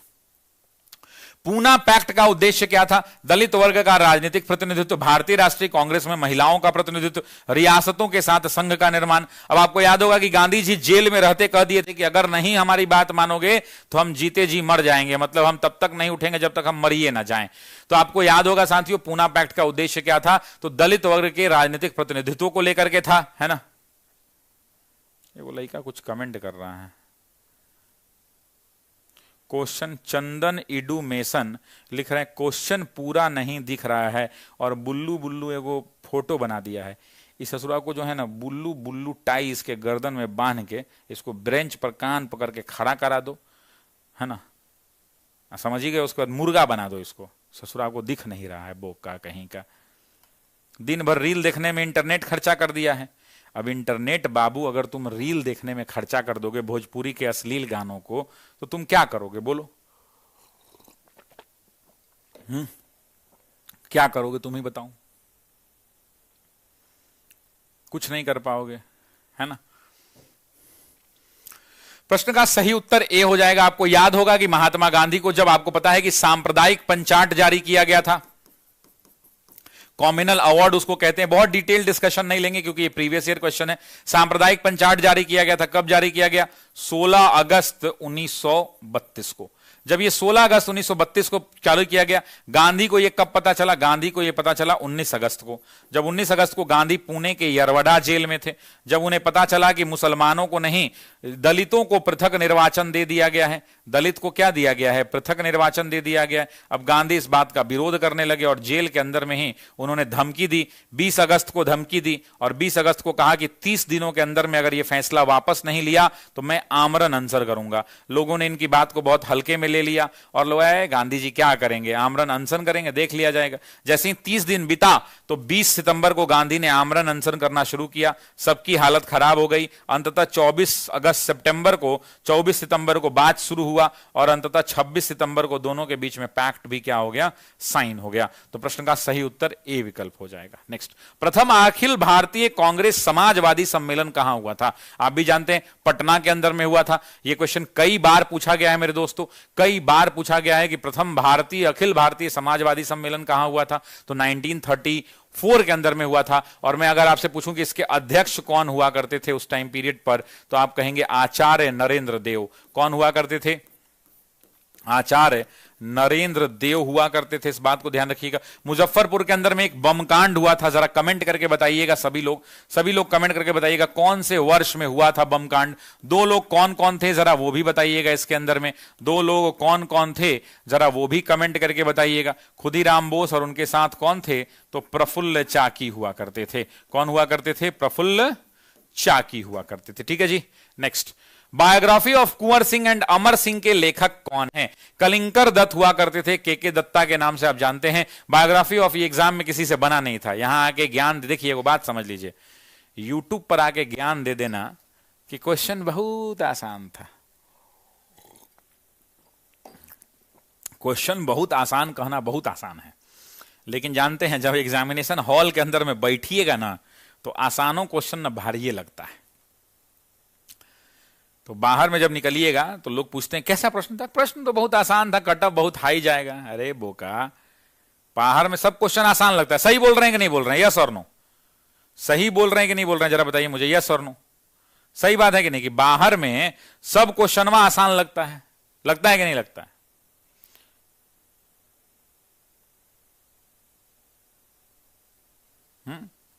बाहर में सब क्वेश्चन आसान लगता है, लेकिन बाद में आपको पता चलेगा कि ओ ये बड़ा मुश्किल है। अब चलिए, खैर के दत्त, कलिंकर दत्त हुआ करते थे। और ये पुस्तक कब आई? तो 1957 में, 1957 में ये किताब लिखी गई थी। इसके अलावा इससे आपसे ये भी पूछ सकता है कि इस किताब के लेखक कौन थे? तो कलिंकर दत्त हुआ करते थे। लेकिन आपसे ये भी पूछ सकता है कि प्रकाशन किसके द्वारा किया गया था? तो केपी जायसवाल रिसर्च इंस्टीट्यूट के द्वारा किया गया था। किसके जायसवाल? तो केपी जायसवाल रिसर्च इंस्टीट्यूट के द्वारा, पटना में ये इंस्टीट्यूट था, उसी किताब ने इसको क्या किया था? इसी किताब ने इसको प्रकाशित किया था, है ना। प्रकाशन भी हुआ था। बहुत सारी पुस्तकें प्रकाशित नहीं हो पाती हैं। नेक्स्ट, सुभाष चंद्र बोस भारतीय राष्ट्रीय कांग्रेस के त्रिपुरी अधिवेशन में किसको हरा के अध्यक्ष बने थे? अध्यक्ष नहीं, अध्यक्ष बने थे। अभी क्वेश्चन बताने की जरूरत भी नहीं है, आपको ही पता है पटाभी सीतारामैया कई बार बताए हैं। आपको ही पता है कि ये किसके समर्थित उम्मीदवार हुआ करते थे, तो ये महात्मा गांधी के समर्थित उम्मीदवार हुआ करते थे। अब जब महात्मा गांधी खुद नहीं आकर किसको लड़ाए, पटाभी सीतारामैया को, ये जीते कि हारे मेरे दोस्तों, ये हार गए। हारने के बाद सुभाष चंद्र बोस और गांधी के बीच में संबंधों में दूरियां और बढ़ गई। तो सुभाष चंद्र बोस ने उनको मनाते हुए कहा कि गांधी जी, अगर मान लेते हैं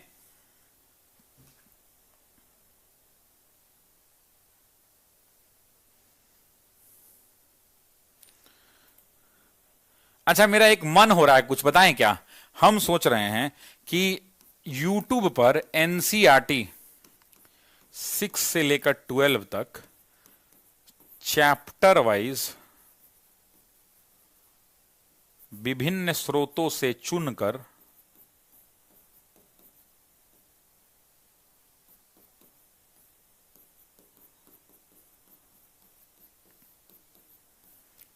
करवा दिया जाए। आपकी क्या इच्छा है? मतलब ऐसे हो ना कि एक क्लास हो, उस क्लास के अंदर में एक क्लास हो और एक किताब खत्म, कि एनसीईआरटी क्लास 6 का साइंस खत्म, फिर अगली क्लास हो तो एनसीईआरटी क्लास 7 का साइंस खत्म, फिर अगली क्लास हो तो एनसीईआरटी क्लास 8 का साइंस खत्म, फिर अगली क्लास हो तो क्लास 9 का साइंस खत्म, फिर अगली क्लास हो तो क्लास 10 का साइंस खत्म। फिर उसके बाद आए कि भाई साइंस के बाद आपका आ गया एसएसटी, तो क्लास 7 का, 6 का, 7 का, 8 का, 9 का। कैसा रहेगा ये?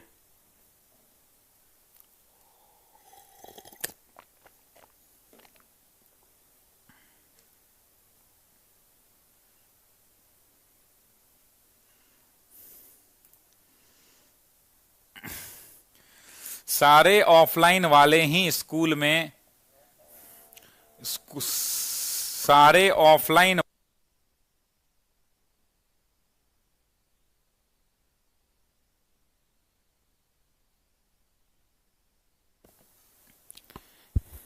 एगो भाई मेरे कमेंट में लिखे हैं कि सारे ऑफलाइन वाले ही स्कूल में ऑनलाइन वाले स्कूल में हैं, ऑनलाइन वाले कोई नहीं है किसी स्कूल में, क्योंकि आप लोग का सारा ध्यान ऑफलाइन पे ही रहता है, ऑनलाइन वाले पे आपका ध्यान नहीं देते हैं।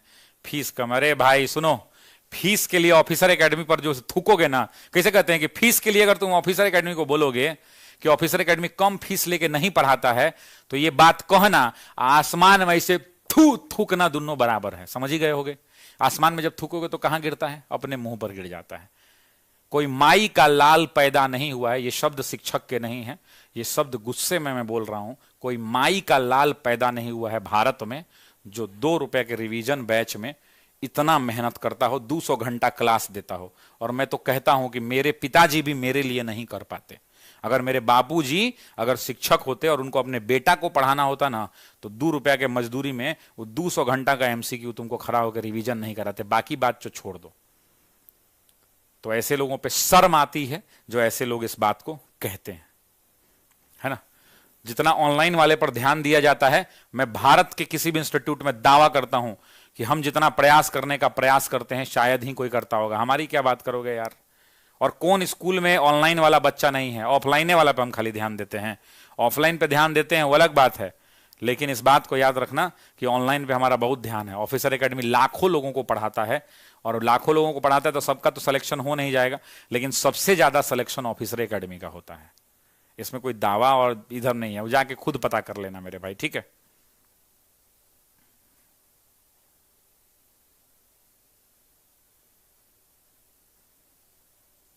बिल्कुल मेरे भाई, बिल्कुल।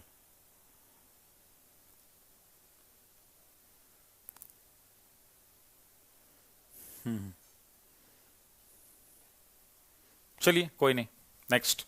पटाभी सीतारामैया, इसमें आपको पता ही है। इसके बाद सुभाष चंद्र बोस क्या करेंगे? इस्तीफा दे देंगे। और सुभाष चंद्र बोस जब इस्तीफा देंगे तो आपको पता ही है कौन सी पॉलिटिकल पार्टी बनाएंगे या ऑर्गेनाइजेशन बनाएंगे। सुभाष चंद्र बोस जब इस्तीफा दे देंगे, सुभाष चंद्र बोस जब इस्तीफा दे देंगे तो क्या करेंगे? फॉरवर्ड ब्लॉक का गठन करेंगे। फॉरवर्ड किसका गठन करेंगे? जरा कमेंट करना। एग्जाम में पूछता है कि फॉरवर्ड ब्लॉक का गठन कब किया गया, तो 1939 में किया गया, 1939 में। डॉक्टर बी आर अंबेडकर के विषय में निम्नलिखित में से कौन सा सही है? ये एक ऐसा क्वेश्चन है जो बहुत सारे लोगों ने गलत किया था।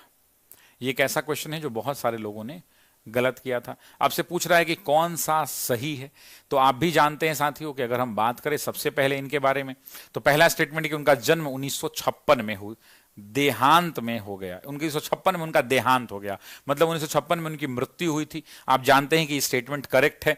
कहां मृत्यु हुई थी आपसे पूछ दे तो आपको ही पता है कि कहां हुई थी, न्यू दिल्ली में हुई थी, दिल्ली में उनकी मृत्यु हुई थी। उन्होंने बहिष्कृत हितकर्णी सभा की स्थापना की थी, यह भी करेक्ट स्टेटमेंट है। आपको पता होना चाहिए कि अंबेडकर ने क्या किया था, तो बहिष्कृत हितकर्णी सभा की स्थापना की थी, अंबेडकर ने किया था। तीसरा, उन्होंने मूक नायक का प्रकाशन किया था, यह भी सही है। तो आंसर क्या हो जाएगा, आंसर डी ऑप्शन हो जाएगा, डी ऑप्शन। जरा मुझे बहुत सारे लोग बाबा साहब भीमराव अंबेडकर को मानते हैं और जानते हैं, संविधान के महत्वपूर्ण व्यक्तियों में से एक, सुनिए। तो मुझे बताइए कि इनका जन्म कहां हुआ था। बहुत लोग ये नहीं बता पाते हैं कि बाबा साहब अंबेडकर का जन्म बिहार में हुआ था, यूपी में हुआ था, एमपी में हुआ था। कहां हुआ था बाबा साहब अंबेडकर का जन्म, जरा कमेंट करके हमको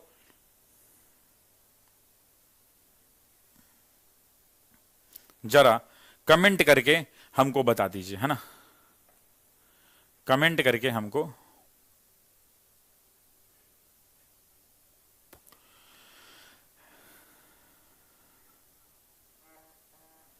एमपी में, मध्य प्रदेश, बिल्कुल। महू आपको पता होगा, और ये है कहां पे, तो मध्य प्रदेश में। बहुत लोग उत्तर नहीं कर पाते हैं, इस प्रश्न का भी नहीं उत्तर कर।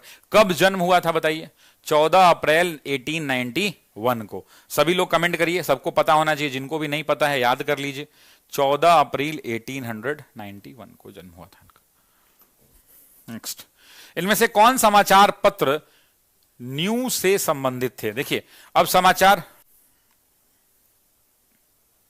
पता नहीं क्या एक भाई कमेंट कर रहे हैं, न्यू नहीं है, यहां पे पूरा का पूरा छूट गया है, न्यू इंडिया है। ये कौन सा समाचार पत्र है, न्यू इंडिया। और आपकी कॉपी में कई बार, एक दो बार नहीं, कई बार लिखवाए होंगे। न्यू इंडिया किसका है, एनी बेसेंट का है। कॉमनवेल्थ आपसे पूछेगा किसका है, कॉमनवेल्थ बताइए, कॉमनवेल्थ भी एनी बेसेंट का है। महात्मा गांधी के बारे में पूछेगा, नवजीवन किसका है, नवजीवन महात्मा गांधी का है। उसके अलावा बताइए, महात्मा गांधी का इंडियन ओपिनियन किसका है, इंडियन ओपिनियन महात्मा गांधी का है या नहीं है, ओपिनियन किसका है, तो ये महात्मा गांधी का है।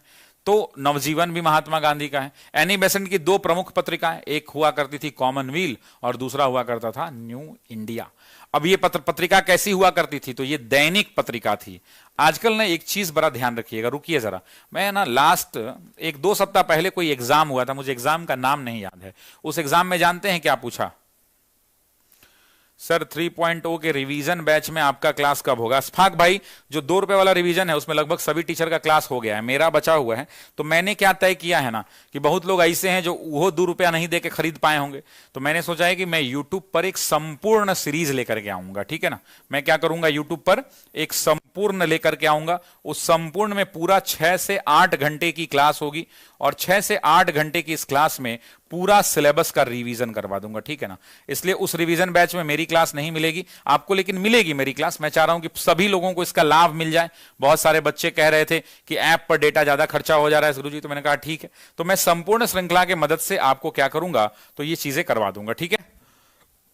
अच्छा, एक बात बताइए, मराठा और केसरी किसकी पत्रिका थी, जरा कमेंट करके बताइए।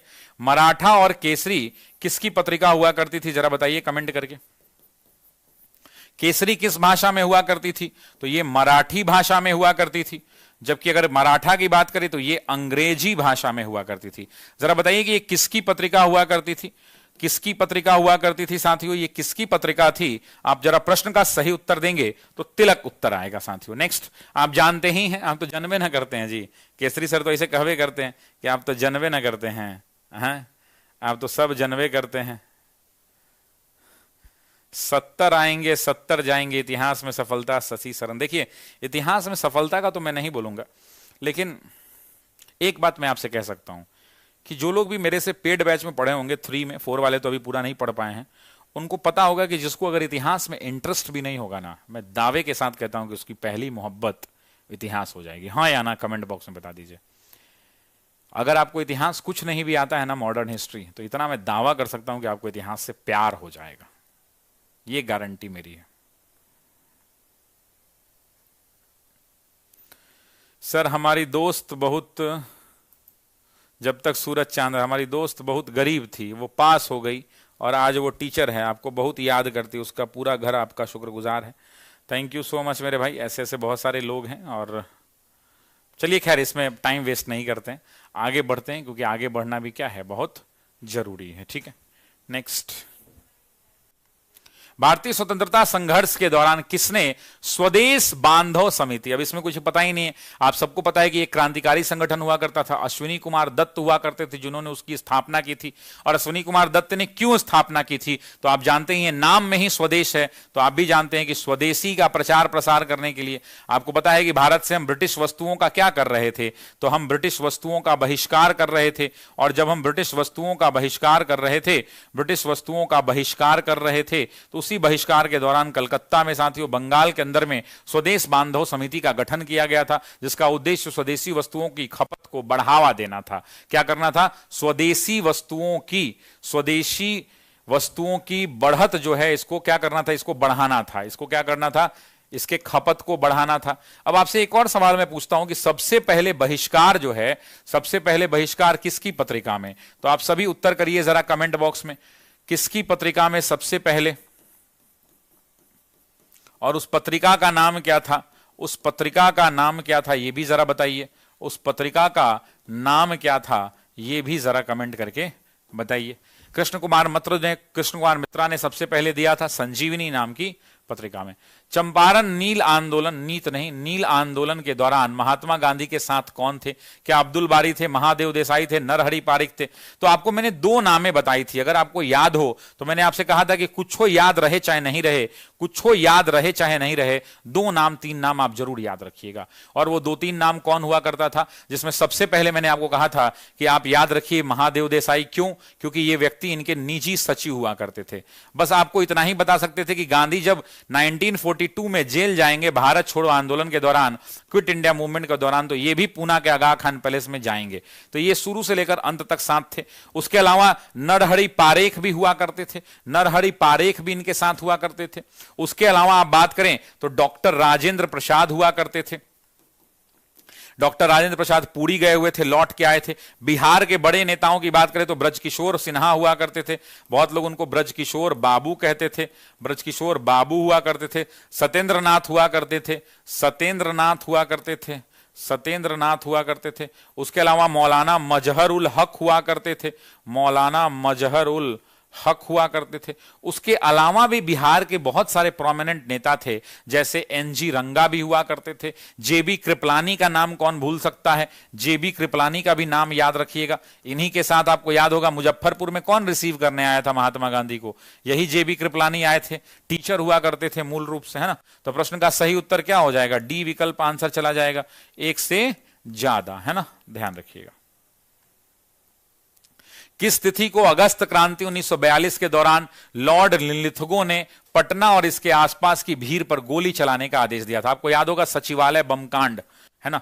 कौन सा बम कांड साथियों, सचिवालय बम कांड, है ना। सभी लोगों को याद होगा पटना सचिवालय को जब घेरा गया था, सचिवालय बम कांड हुआ था। सचिवालय गोली कांड लिख लीजिए, बम कांड नहीं, सचिवालय गोली कांड। और आपको याद होगा कि सचिवालय गोलीकांड कब हुआ था, तो 11 अगस्त 1942 को हुआ था।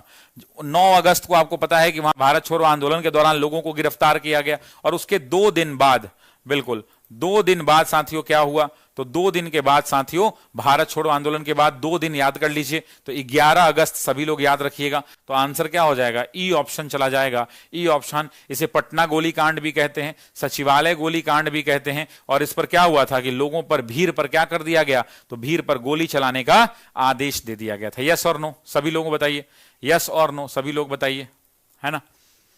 नेक्स्ट, निम्नलिखित सूची को मिलाइए। नील के पौधा लगाने वाला आंदोलन तो आप भी जानते हैं, चंपारण। खेतीहर छोड़ दीजिए, मान लीजिए नहीं, कपास का तो अहमदाबाद मिल मजदूर आंदोलन। असहयोग को बंद करने के लिए तो चौरी चौरा आंदोलन, और खेतीहर के लिए 2। तो आप बताइए कि फर्स्ट का क्या हो गया, फर्स्ट का 2 हो गया, दूसरा का क्या हो गया, 3 हो गया, तीसरा का क्या हो गया, 2 3 1 4। देख लीजिए कहां पे है, 2 3 1 4। ए विकल्प जो है इस प्रश्न का सही उत्तर चला जाएगा। सही उत्तर क्या जाएगा, 2 3 1 4 चला जाएगा। नेक्स्ट क्वेश्चन लेते हैं। भारत में प्रेस की स्वतंत्रता लोगों को प्राप्त है क्योंकि यहां विचाराभिव्यक्ति की स्वतंत्रता के अधिकार, विचार जो है अभिव्यक्ति की स्वतंत्रता के अधिकार में निहित है। यह भारत के संविधान में विशेष रूप से प्रदत्त है। यह संसद को विधि के तहत उपलब्ध कराता है। यह एक्चुअली क्या है कि ये इंडियन पॉलिटी का क्वेश्चन है। ये क्या है? इंडियन पॉलिटी का क्वेश्चन है ना।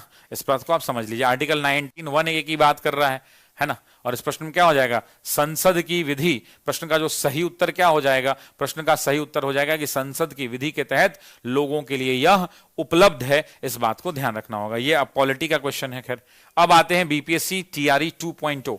1.0 कंप्लीट हो गया साथियों, 1.0 कंप्लीट हो गया। अब 2.0 में आते हैं। 1800, अब ये तो कुछ बताना ही नहीं है। 1857 में विद्रोह के नेता बाबू वीर कुंवर सिंह किस स्थान से? तो बिना पूछले टिक मारिएगा, जगदीशपुर से। आरा से कितनी दूरी पर है? तो आप भी जानते हैं लगभग 20-25 किलोमीटर की दूरी पर है, जगदीशपुर के अंदर में। आपसे पूछेगा बेगम हजरत महल कहां से? तो लखनऊ से। रानी लक्ष्मीबाई कहां से? तो झांसी से। नाना साहब कहां से? तो कानपुर से। नाना साहब वही बाजीराव द्वितीय, जो आपको याद ही होगा। जनरल बख्त खां कहां से? तो दिल्ली से। बाबू वीर कुंवर सिंह कहां से? बाबू वीर कुंवर सिंह कहां से?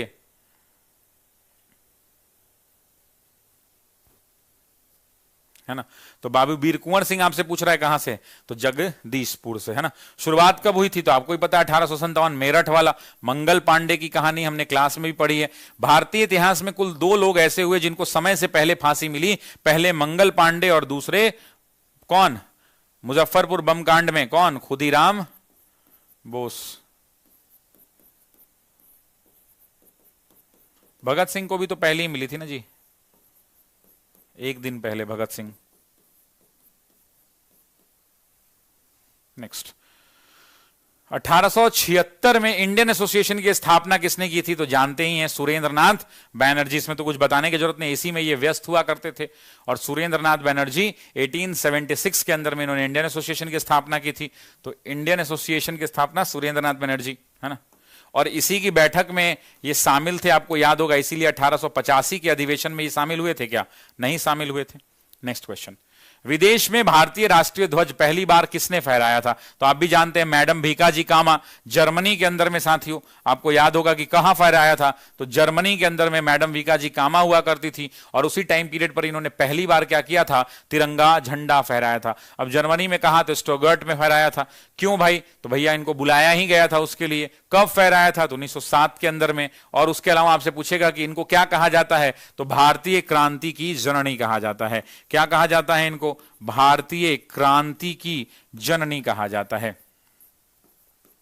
हालांकि एग्जाम में आपसे यह भी पूछ सकता है मेरे दोस्तों, एग्जाम में यह भी पूछ सकता है कि विदेशी धरती पर सबसे पहली शुरुआत किसने की? तो श्यामजी कृष्ण वर्मा। सभी लोग कमेंट करेंगे किसने किया भाई? तो श्यामजी कृष्ण वर्मा, ध्यान रखिएगा, श्यामजी कृष्ण वर्मा ने किया था। यह आपको ध्यान रखना है, ठीक है। नेक्स्ट, अब्दुल कलाम आजाद द्वारा किस पत्रिका को संपादित किया जाता था? तो अब्दुल कलाम आजाद के द्वारा किसको किया जाएगा? कॉमन सेंस लगा लीजिए, तो अल हिलाल को किया जाता था। अच्छा, आपसे पूछ रहा है जमींदार भी एक पत्रिका आती थी और यह मौलाना जफर अली के द्वारा किया जाता था। किसके द्वारा? तो मौलाना जफर अली खान। कॉमरेड की अगर बात कर दे, आपसे पूछ दे कि भाई कॉमरेड किसका था? तो मोहम्मद अली जौहर का हुआ करता था। किसका था? मोहम्मद अली जौहर का हुआ करता था। अल हिलाल तो आपको पता ही है किसका हुआ करता था। नेक्स्ट क्वेश्चन लेते हैं। यह सफलता की सूची है, इसमें बहुत सारे लोग हैं। मैं चाहता हूं कि आपका भी नाम इसमें लगे, इससे ज्यादा मैं कुछ नहीं चाहता हूं, ठीक है।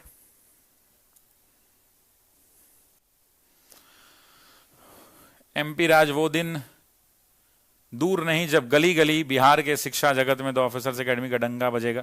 शशि सर की टीम का मेहनत देख हम स्टूडेंट हैरान हैं।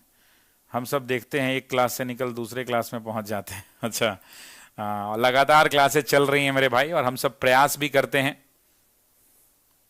है ना, कि आपको लगातार पढ़ाते रहें। अभी मेरी क्लास जब खत्म होगी, इसके बाद सबसे सीनियर टीचर हैं अरुण कामत सर की क्लास है, और वो इतनी रात को आपको लिए क्लास लेंगे, वो बहुत बड़ी बात है ना। तो काफी चुनौतियों से भरा होता है, लेकिन हमारे शिक्षक डिगते नहीं हैं, है ना। Next, Mahatma Gandhi and Bihar some renaissance के लेखक कौन है? तो आप भी जानते हैं ये किताब किसकी है? डॉक्टर राजेंद्र प्रसाद की है। आप बताइए कि जवाहरलाल नेहरू की एक किताब थी द डिस्कवरी ऑफ इंडिया, किसकी है? आपसे पूछे कि द डिस्कवरी ऑफ इंडिया किसकी है, जरा कमेंट करके बताइए तो। द डिस्कवरी ऑफ इंडिया किसकी पुस्तक है? आपसे पूछे कि सप्तव्रत किसकी पुस्तक है, या आप छोड़िए उतना मत, आप बताइए सुनो विद्यार्थियों किसकी लिखी हुई है?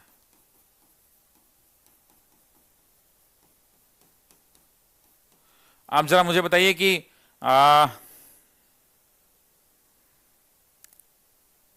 हिंद स्वराज किसकी पुस्तक है? ये तीनों के बारे में बताइए तो जरा, हम भी देखें।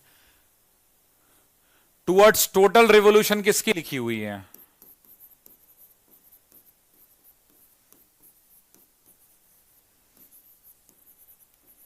हमको लगता है ना कि एक वो क्लास अलग से ले लेना चाहिए किताब के ऊपर, है ना। ये जयप्रकाश नारायण की लिखी हुई है, ठीक है ना। कर्पूरी ठाकुर की भी किताब है, कमेंट करके बताइए।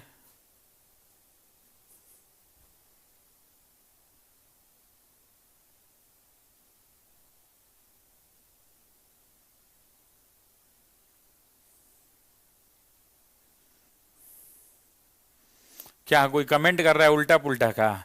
बबुआ हमारा क्लास में उल्टा पुल्टा कमेंट मत करिए लोग, ना तो हमारे स्टूडेंट जो होता है ना वो हमारा ला जान प्राण सब कर देगा एक, समझ रहे हैं ना। हाँ हाँ, जूता खोल के लतियाने लगेगा कमेंटे बॉक्स में, ध्यान रखिएगा। इसलिए हमारा क्लास में सोच समझ के गपियाइए। आप सर रोज क्लास नहीं लेते? हाँ समीर भाई, रोज नहीं ले पाते हैं, है ना, ये बात तो सही है कि रोज नहीं ले पाते हैं।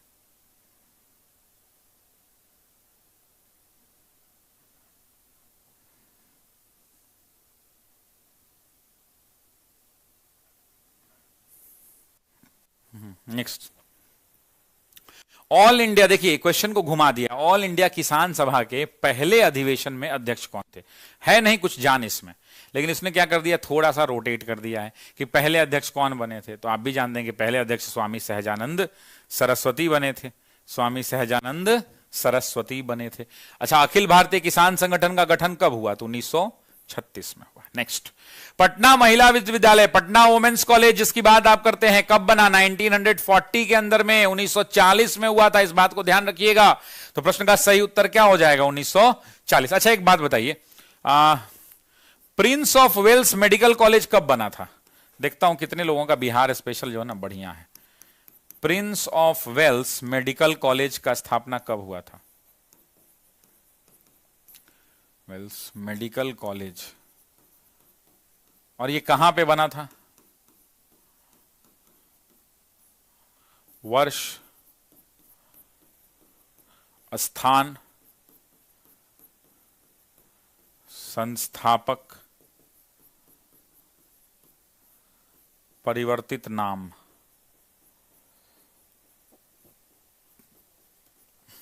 बताइए जरा कमेंट बॉक्स में।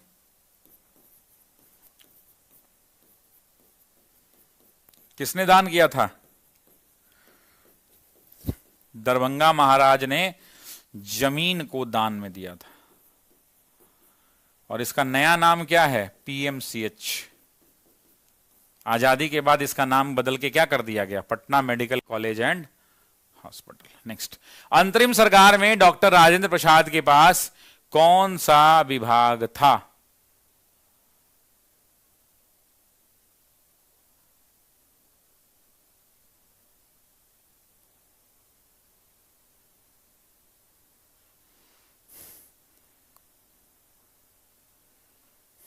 कौन सा विभाग था? आपसे पूछ रहा है कि डॉक्टर राजेंद्र प्रसाद के पास कौन सा विभाग। अब एंट्रीम गवर्नमेंट हुआ करता था, तो राजेंद्र प्रसाद क्या थे? तो खाद्य एवं कृषि मंत्री हुआ करते थे। क्या थे भाई? खाद्य एवं, हाँ बिल्कुल, उत्तर भी आने लगा कि खाद्य एवं, बिल्कुल सही उत्तर है। प्रश्न का जो उत्तर है वो क्या है? वो सही है, ठीक है। खाद्य एवं कृषि। अच्छा, रक्षा मंत्रालय किसको मिला था? जरा कमेंट करके बताइए तो, जरा कमेंट करिए तो मैं देखता हूं। रक्षा मंत्रालय किसको मिला था? जरा कमेंट करिए, रक्षा मंत्रालय किसको मिला था? कोई तो होगा ना जिसको रक्षा मंत्रालय मिला हो।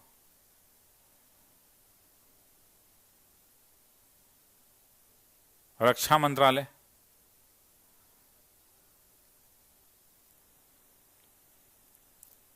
बलदेव सिंह, बिल्कुल सही है। अच्छा, कृषि मंत्रालय किसके पास था? बता ही दिया, राजेंद्र प्रसाद। किस वर्ष ऑल इंडिया वुमेन्स कॉन्फ्रेंस की स्थापना की गई थी? अब देखिए, ऑल इंडिया वुमेन्स कॉन्फ्रेंस की जब बात करता है तो आपसे पूछ रहा है किस वर्ष स्थापना की गई थी, ईयर पूछ रहा है, तो 1927 में की गई थी। कब की गई थी? 1927 में। अब समझिए कि यह मामला क्या था।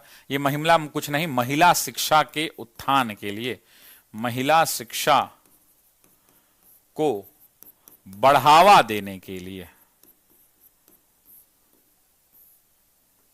नेक्स्ट, बंगाल विभाजन 16 अक्टूबर 1905 को किस दिवस के रूप में मनाया जाता है? इस सब में तो हमारा लइकन ऑपरेशन कर देगा क्वेश्चन का ले जाके, है ना। मेरे स्टूडेंट्स जो हैं इसमें ऐसा लगता है कि INM के टाइम आप थे। हाँ भाई, हम थे, सही बोल रहे हैं।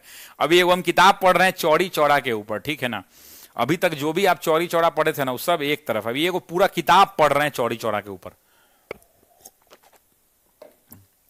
15-20 दिन लगेगा, लेकिन जब वो कंप्लीट हो जाएगा ना, तब पढ़ाएंगे चौड़ी चौड़ा क्लास में, गर्दा छोड़ा देंगे। मजा आ गया उस किताब को पढ़ के, है ना।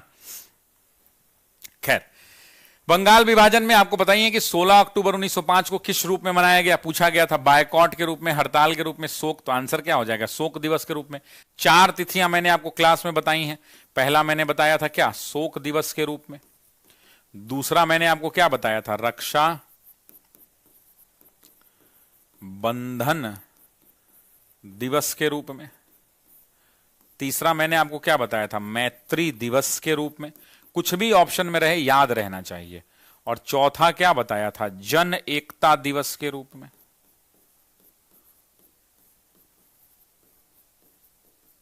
मास यूनिटी डे के रूप में। तो इन चारों में से कोई भी दिख जाए आपको तो प्रश्न का वही उत्तर सही हो। नेक्स्ट, किस आंदोलन के दौरान बिहार विद्यापीठ की स्थापना हुई थी? अब याद होगा कि कुल 6 विद्यापीठों की स्थापना हुई थी। याद है ना, क्लास में भी पढ़ाया, लिखवाया भी है क्लास में। कुल 6 विद्यापीठों की स्थापना हुई थी। लेकिन आपसे यहां पर क्या पूछ रहा है कि बिहार विद्यापीठ की स्थापना कब की गई थी? तो पटना में जब आप कुर्जी वाले इलाके में जब बढ़ते हैं ना, राजापुल से जब आप जाते हैं कुर्जी वाले इलाके में, तो वहीं पर महात्मा गांधी ने 6 फरवरी 1921 को बिहार विद्यापीठ की स्थापना की थी। कब किया था? तो 6 फरवरी 1921 को। आपको विद्यापीठों में 2-3 चीज नाम ध्यान रखना होगा।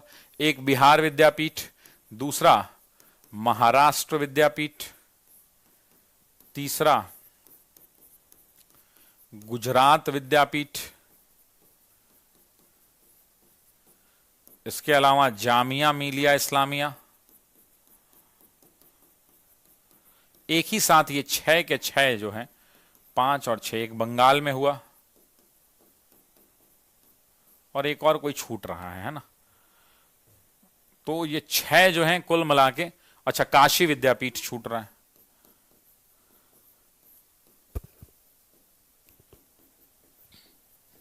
ये 6 विद्यापीठें स्थापित हुई थी असहयोग आंदोलन के दौरान। 1917 में चंपारण आने का निमंत्रण महात्मा गांधी को किसने दिया था? अब ये सब क्वेश्चन तो बताने लायक भी नहीं है।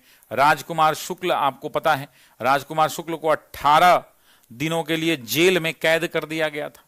और वही राजकुमार शुक्ल हैं जिन्होंने इसको ठान लिया था। आपको याद होगा, मैंने आपको बताया था बेलवा कोठी की कहानी, याद है ना, क्लास में मैंने बताया होगा। बेलवा कोठी, बेलवा कोठी के मैनेजर हुआ करते थे। कौन थे मैनेजर? इसके मैनेजर हुआ करते थे मिस्टर एमएन, याद है ना। और ये जो मिस्टर एमएन जो बेलवा कोठी के मैनेजर हुआ करते थे, इस मिस्टर एमएन ने क्या किया साथियों? तो ये बेलवा कोठी के मैनेजर थे, इन्होंने ही उनको जेल भेज दिया था 18 दिन के लिए। और जब वो जेल से निकले तो उन्होंने प्रण कर लिया कि अब जो है ईंट से ईंट बजा देंगे। राजकुमार शुक्ल प्रश्न का सही उत्तर हो जाएगा। आप जानते ही हैं, पूरे भारत में बहुत कम ही ऐसी संस्थान हैं जो पीजीटी के अंदर में सारे विषय चलाती है। ऑफिसर्स एकेडमी में आपको सारे विषय की थ्योरी क्लासेस मिल जाती हैं। और अगली बार से इसका रेट अब बढ़ जाएगा। अब 999 से बढ़ा के इसका 1599 रुपया कीमत कर दिया जाएगा TRE 5.0 में, है ना, क्योंकि बहुत मेहनत लगता है पढ़ाने में। पीजीटी का है भाई, है ना। Next, the wheels of history, इतिहास के पहिए नामक पुस्तक किसके द्वारा रचित हैं? आपसे पूछ रहा है कि यह पुस्तक किसने लिखा है, तो आप भी जानते हैं ये राम मनोहर लोहिया की पुस्तक है। कौन सी पुस्तक भाई? The wheels of history. तो प्रश्न का जो सही उत्तर हो जाएगा वो हो जाएगा राम मनोहर। अच्छा, बाल गंगाधर तिलक की पुस्तक का नाम याद है क्या किसी को? गीता रहस्य किसकी लिखी हुई है ना? गीता रहस्य किसकी लिखी हुई है जरा बताइए? इन्हीं की लिखी हुई है। जयप्रकाश नारायण में तो अभी अभी किताब का मैंने नाम बताया, जयप्रकाश नारायण के अंदर में, है ना। जयप्रकाश नारायण की और कोई डायरी, तो प्रिजन डायरी आपको पता ही होगा, जेल के अंदर में इन्होंने एक लिखी प्रिजन डायरी। तीनों हो गया है ना। चलिए नेक्स्ट। निम्नलिखित में से भारत की स्वतंत्रता के प्रति मुस्लिम लीग के दृष्टिकोण के बारे में कौन सा सही है? भारत की स्वतंत्रता, इसने क्रिप्स मिशन 1942 का प्रस्ताव इस आधार पर अस्वीकार किया कि उनकी पाकिस्तान की मांग को स्वीकार नहीं किया गया था। बिल्कुल सही बात है। इसने वेबल योजना 1945 को अस्वीकृत किया क्योंकि उनके स्वतंत्र पाकिस्तान को यह कमजोर कर सकती थी। वाह जी वाह। इसने कैबिनेट मिशन प्रस्तावों को अस्वीकार किया और 1946 में सीधी कार्रवाई दिवस का सहायता लिया। तीनों स्टेटमेंट तो करेक्ट ही हैं। तीनों स्टेटमेंट क्या है भाई? तीनों के तीनों स्टेटमेंट करेक्ट हैं। इसीलिए आपको याद रखना होगा प्रश्न का सही उत्तर क्या हो जाएगा? डी विकल्प हो जाएगा। जितनी भी बातें कही गई हैं वो सबकी सब सही हैं।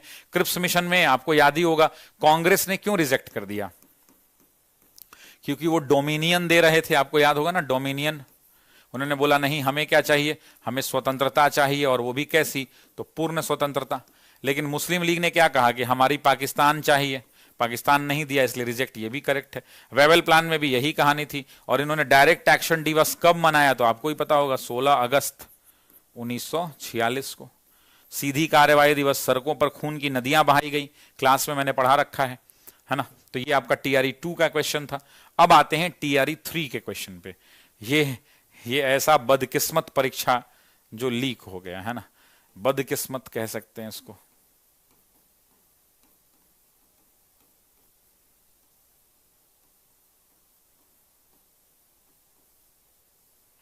परीक्षा थी तभी तो ये पेपर लीक हो गया। हजारों लोग, पेपर लीक होने से ना हजारों लोगों के सपने टूट जाते हैं, हजारों लोगों की उम्मीदें नहीं, लाखों लोगों की उम्मीदें टूट जाती हैं। और जानते हैं एक पेपर लीक होने के बाद लाखों माँ ने आंसुओं बहाए होंगे। उनके बच्चे कितनी मेहनत से तैयारी करते हैं, और उन बच्चों की माएँ जो हैं परीक्षा जाने के दिन दही चीनी खिलाती हैं, और दही चीनी खिलाकर अपने बेटा को भेजती हैं।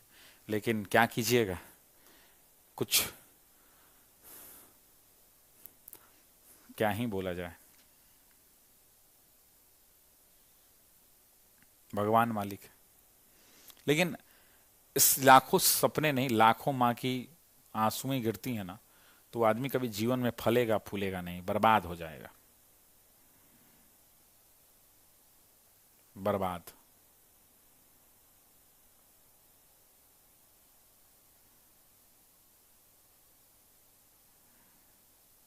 सही बात है भाई, जितना आप लोग रोए हैं ना, सब रोआन पड़ेगा उसको, चिंता मत कीजिए आप।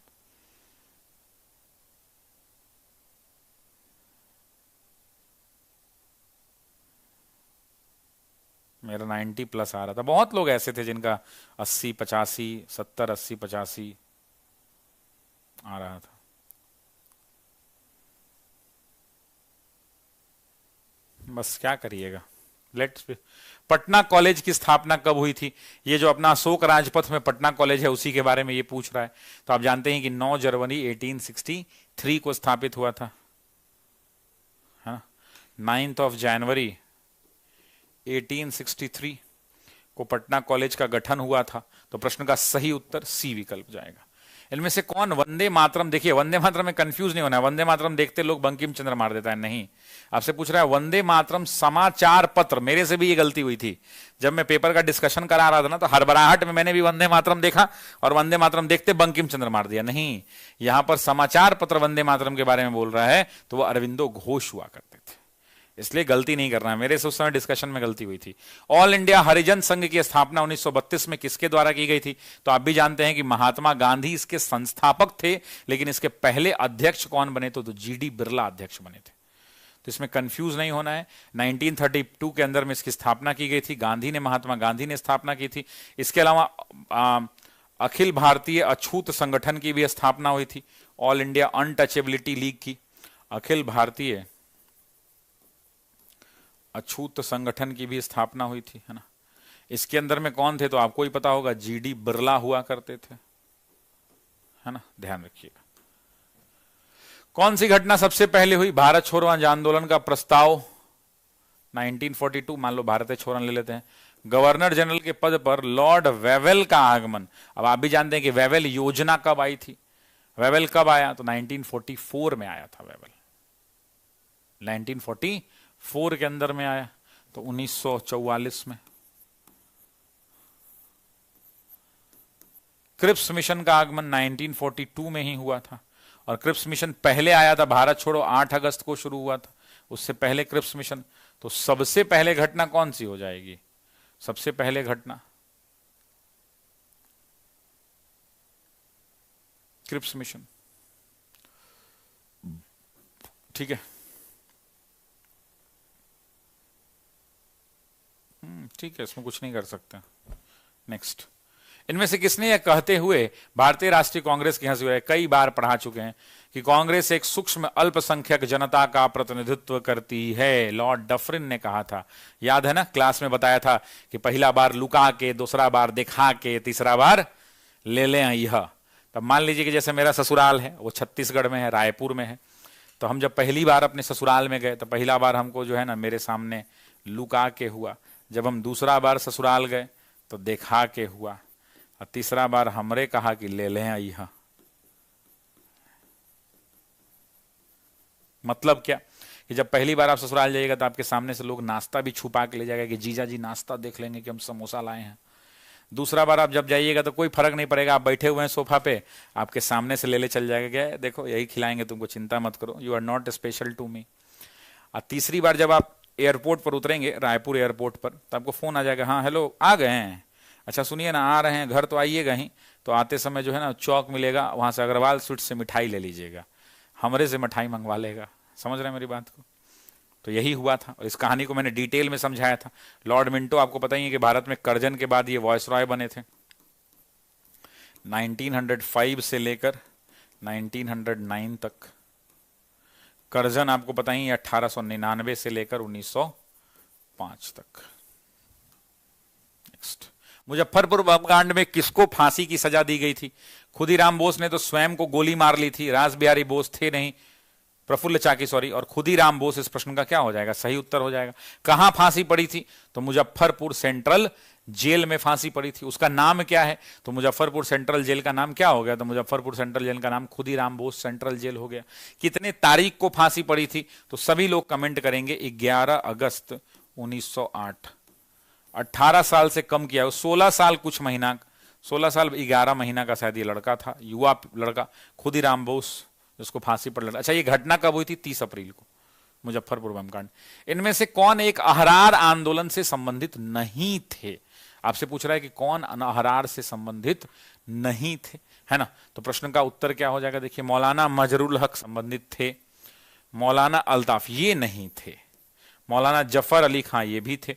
तो प्रश्न का सही उत्तर क्या पूछ रहा है? अहरार आंदोलन से संबंधित नहीं थे। तो नहीं थे की सूची है, तो आंसर क्या हो जाएगा? ऐसे नहीं काटना होगा, ये थे, ये नहीं थे, ये थे, है ना। तो वैसी परिस्थिति के अंदर में आंसर इसका हो जाएगा बी विकल्प। 1832-33 के मध्य कोल विद्रोह। अब कोल विद्रोह को कौन नहीं जानता? रे भाई, कोल विद्रोह का नेतृत्व किसने किया? तो आप भी जानते हैं कि बुद्धो भगत। नाम क्या था? बुद्धो भगत। 1832-33 में, अच्छा ऑप्शन ए में नहीं है तो आंसर डायरेक्टली लगा दीजिए, ई ऑप्शन, है ना। आंसर क्या हो जाएगा? बुद्धो भगत हुआ करते थे। और आप जानते हैं कि जितने भी आदिवासी आंदोलन भारत में हुए, उन सब का इलाका, मैक्सिमम लोगों का इलाका, छोटा नागपुर वाला तो इलाका जानते हैं आदिवासी आंदोलनों से भरा हुआ था। और जल जंगल जमीन की लड़ाई थी, अंग्रेज इनका शोषण करते थे, उसके खिलाफ ये रिटेरिएट करते थे। तो प्रश्न का जो सही उत्तर हो जाएगा वो क्या हो जाएगा? ई ऑप्शन हो जाएगा। नेक्स्ट, ये होगा ना, डी में दिक्कत नहीं ना? हाँ ठीक है, कोई नहीं। किस वर्ष बाबू कुंवर सिंह का देहांत हुआ? तो आप बताइए 18। अब एग्जाम में ना आप कंफ्यूज कर जाएंगे कि 1858 में हुआ कि 1859 में। बहुत लोग ई मार रहे हैं, ठीक है ना। आपसे पूछेगा कि कब हुआ इनका, तो 1858 में हुआ। अब ना डेट पर बड़ा कंफ्यूजन है, तो मैं आपको डेट क्लियर कर देता हूं, सभी लोग इसी डेट को मान लीजिए, है ना। आज के बाद एग्जाम में सभी लोग एक बार कमेंट बॉक्स में कमेंट कर दीजिए। तो मैं चाहता हूं सभी लोग करें, सरस्वती मैया की कसम ना खिलाएंगे हम, लेकिन ये याद करना जरूरी है ना, इसको याद कर लें। ध्यान रखिएगा मेरे दोस्तों, प्लीज रिमेंबर दिस। 26 अप्रैल 1858 को, 26 अप्रैल 1858 को भाई देखिए उत्तर प्रदेश में भी शिक्षक भर्ती आने वाली है। तो जिस हिसाब से बिहार में, एमपी के, यूपी के बाहर के सभी बच्चों को हमने दिल खोल के स्वागत किया था, हमारी सरकार ने वैसी नीतियों बनाई और स्वागत किया, तो जब यूपी की भी वैकेंसी आएगी तो हमारे बिहार वाले भाई बहन को भरपूर मौका मिलना चाहिए। मिलना चाहिए कि नहीं मिलना चाहिए? क्योंकि हम सुने हैं यूपी में आने वाली है 1-2 महीने के अंदर में। मिलना चाहिए कि नहीं मिलना चाहिए बताइए भाई।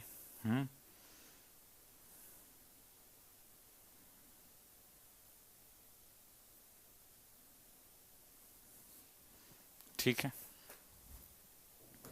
नेक्स्ट। युवा बंगाल आंदोलन की स्थापना का श्रेय। अब देखिए युवा बंगाल आंदोलन की जब आप बात करेंगे, जब आप युवा बंगाल आंदोलन की बात करेंगे तो एक ही नाम आता है, वो है हेनरी विवियन डेरोजियो का नाम। हेनरी विवियन डेरोजियो का नाम इसलिए आता है क्योंकि ये ऐसे व्यक्ति थे जो मतलब टीचर भी थे, राष्ट्रवादी भी थे, उपन्यासकार भी थे, लेखक भी थे, क्रांतिकारी भी थे, मतलब सब कुछ थे, है ना। Henry Vivian Derozio. नेक्स्ट। किस तिथि को क्लेमेंट एटली ने घोषणा की कि जून 1948 तक ब्रिटेन भारत छोड़ देगा, लेकिन उसको उससे पहले ही छोड़वा दिया। इतना ना, फिर पंजाब में दंगा हो गया था, आपको याद होगा, मैंने पढ़ाया था। इन्होंने 20 फरवरी को जो है साथियों, 20 फरवरी 1947 को साथियों क्या हुआ था, इसकी घोषणा हुई थी कि हम जून में खाली करेंगे, है ना, जून में खाली करेंगे। लेकिन जून में खाली करने के बजाय क्या हुआ, फिर से पंजाब में दंगा हो गया, तो उन्होंने कहा है यार छोड़ो, ये सब पगला बना दिया, चलो भारत खाली करो। और तब इन लोगों ने जो है भारत खाली कर दिया।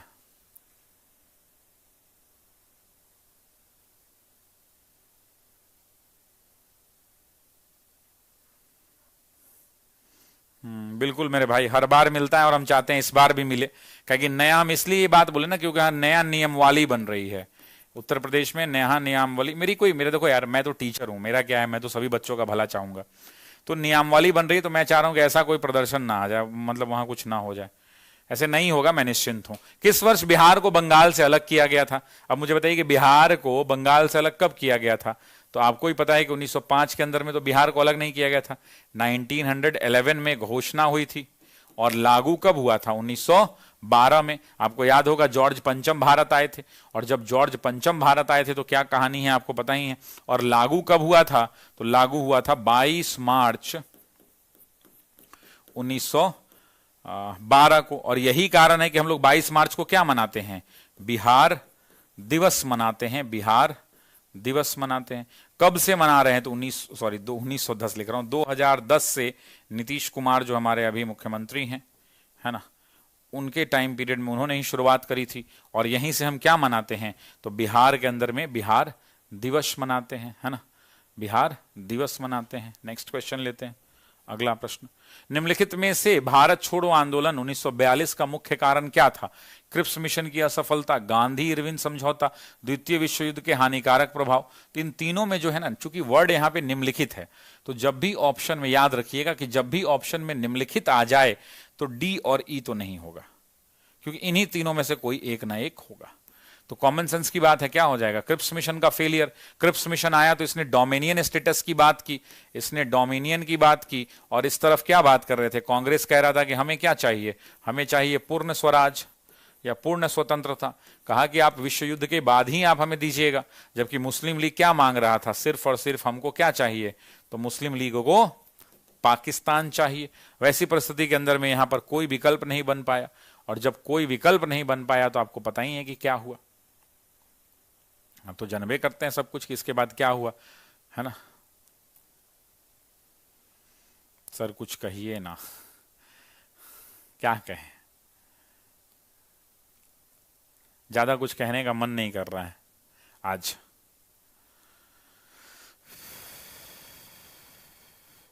जिंदगी के सफर खत्म होत नहीं खे, कुछ गम बा कि कम होत नहीं खे।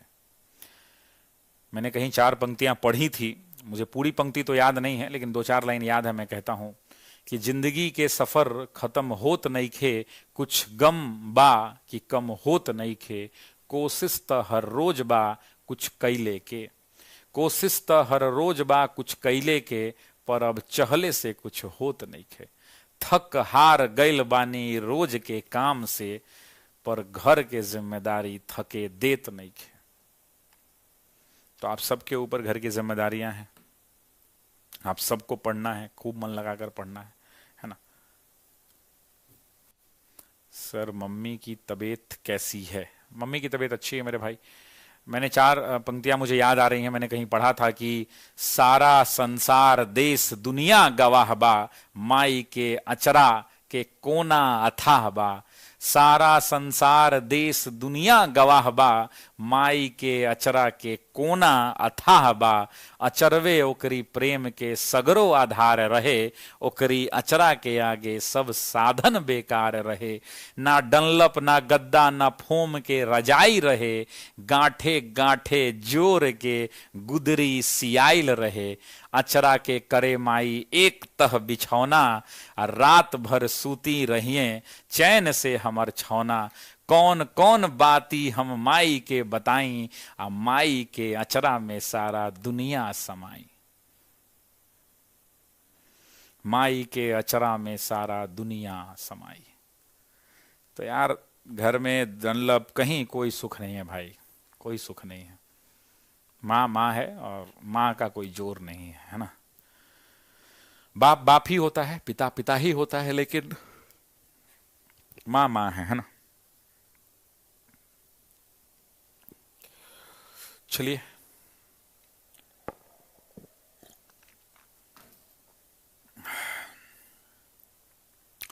चलिए तो अगले प्रश्न की ओर बढ़ते हैं। अगला प्रश्न खत्म हो गया। कहने का मतलब है कि आज के सेशन में हमने पीआरटी के TRE 1.0, TRE 2.0, 3.0 इन तीनों के क्वेश्चंस को कवर किया है। कल YouTube पर लगातार क्लास है, सुन लीजिए आप सभी लोग, जाके अभी YouTube का प्लेलिस्ट चेक कर लीजिएगा ऊपर में।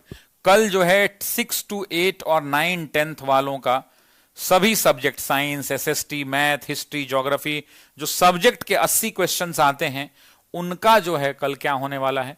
तो उन सब्जेक्ट के 80 क्वेश्चंस का कल आपको YouTube पर क्लास मिलने वाला है। चाहे वो आप इंग्लिश के हों, हिंदी के हों, SST के हों, साइंस के हों, मैथ्स के हों, जितने भी सब्जेक्ट्स 80 नंबर वाले क्वेश्चंस पूछे गए थे, 80 मार्क्स वाले जो क्वेश्चन पूछे गए थे, उनका कल दिन भर में आपको वो पेपर हम लोग करा देंगे। और गदर मचेगा 5 तारीख से। कमर की पेटी बांध लीजिएगा, 5 जुलाई से हंगामा शुरू होगा। और जब तक हम आपको सफलता तक पहुंचा नहीं देंगे तब तक हंगामा शुरू होते रहेगा। लेकिन 5 जुलाई के बाद YouTube पर जितना भी वीडियो आएगा, मुझे अभी तक पूरी जानकारी तो नहीं है, लेकिन मुझे लगता है कि इस वीडियो को सिर्फ लाइव ही आप देख पाएंगे 5 जुलाई के बाद की वीडियो, है ना। तो कोशिश करिएगा 5 जुलाई या देख लीजिएगा, मैं प्रयास कर रहा हूं, है ना। और चलिए आज NCERT वाला क्लास करवा दीजिए। ठीक है, करवा देंगे। 6 to 12 ना, NCERT 6 to 12 चैप्टर वाइज ना।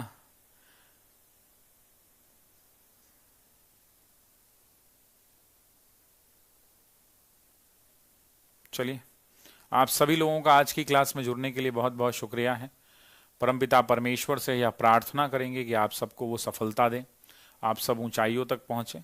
और जो भी लोगों ने चैट में 99 रुपये का दान किया है, उनको माँ सरस्वती खूब आशीर्वाद दे और खूब आगे बढ़ें जीवन में, है ना।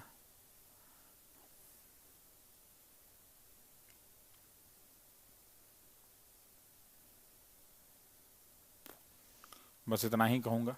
अगली क्लास अभी से आधे घंटे के बाद यानी 11 PM में, अभी कितना बज रहा है, अभी 10:35 हो रहा है ना, 10:30 10:35, तो 11 PM में अभी पॉलिटी की क्लास आएगी।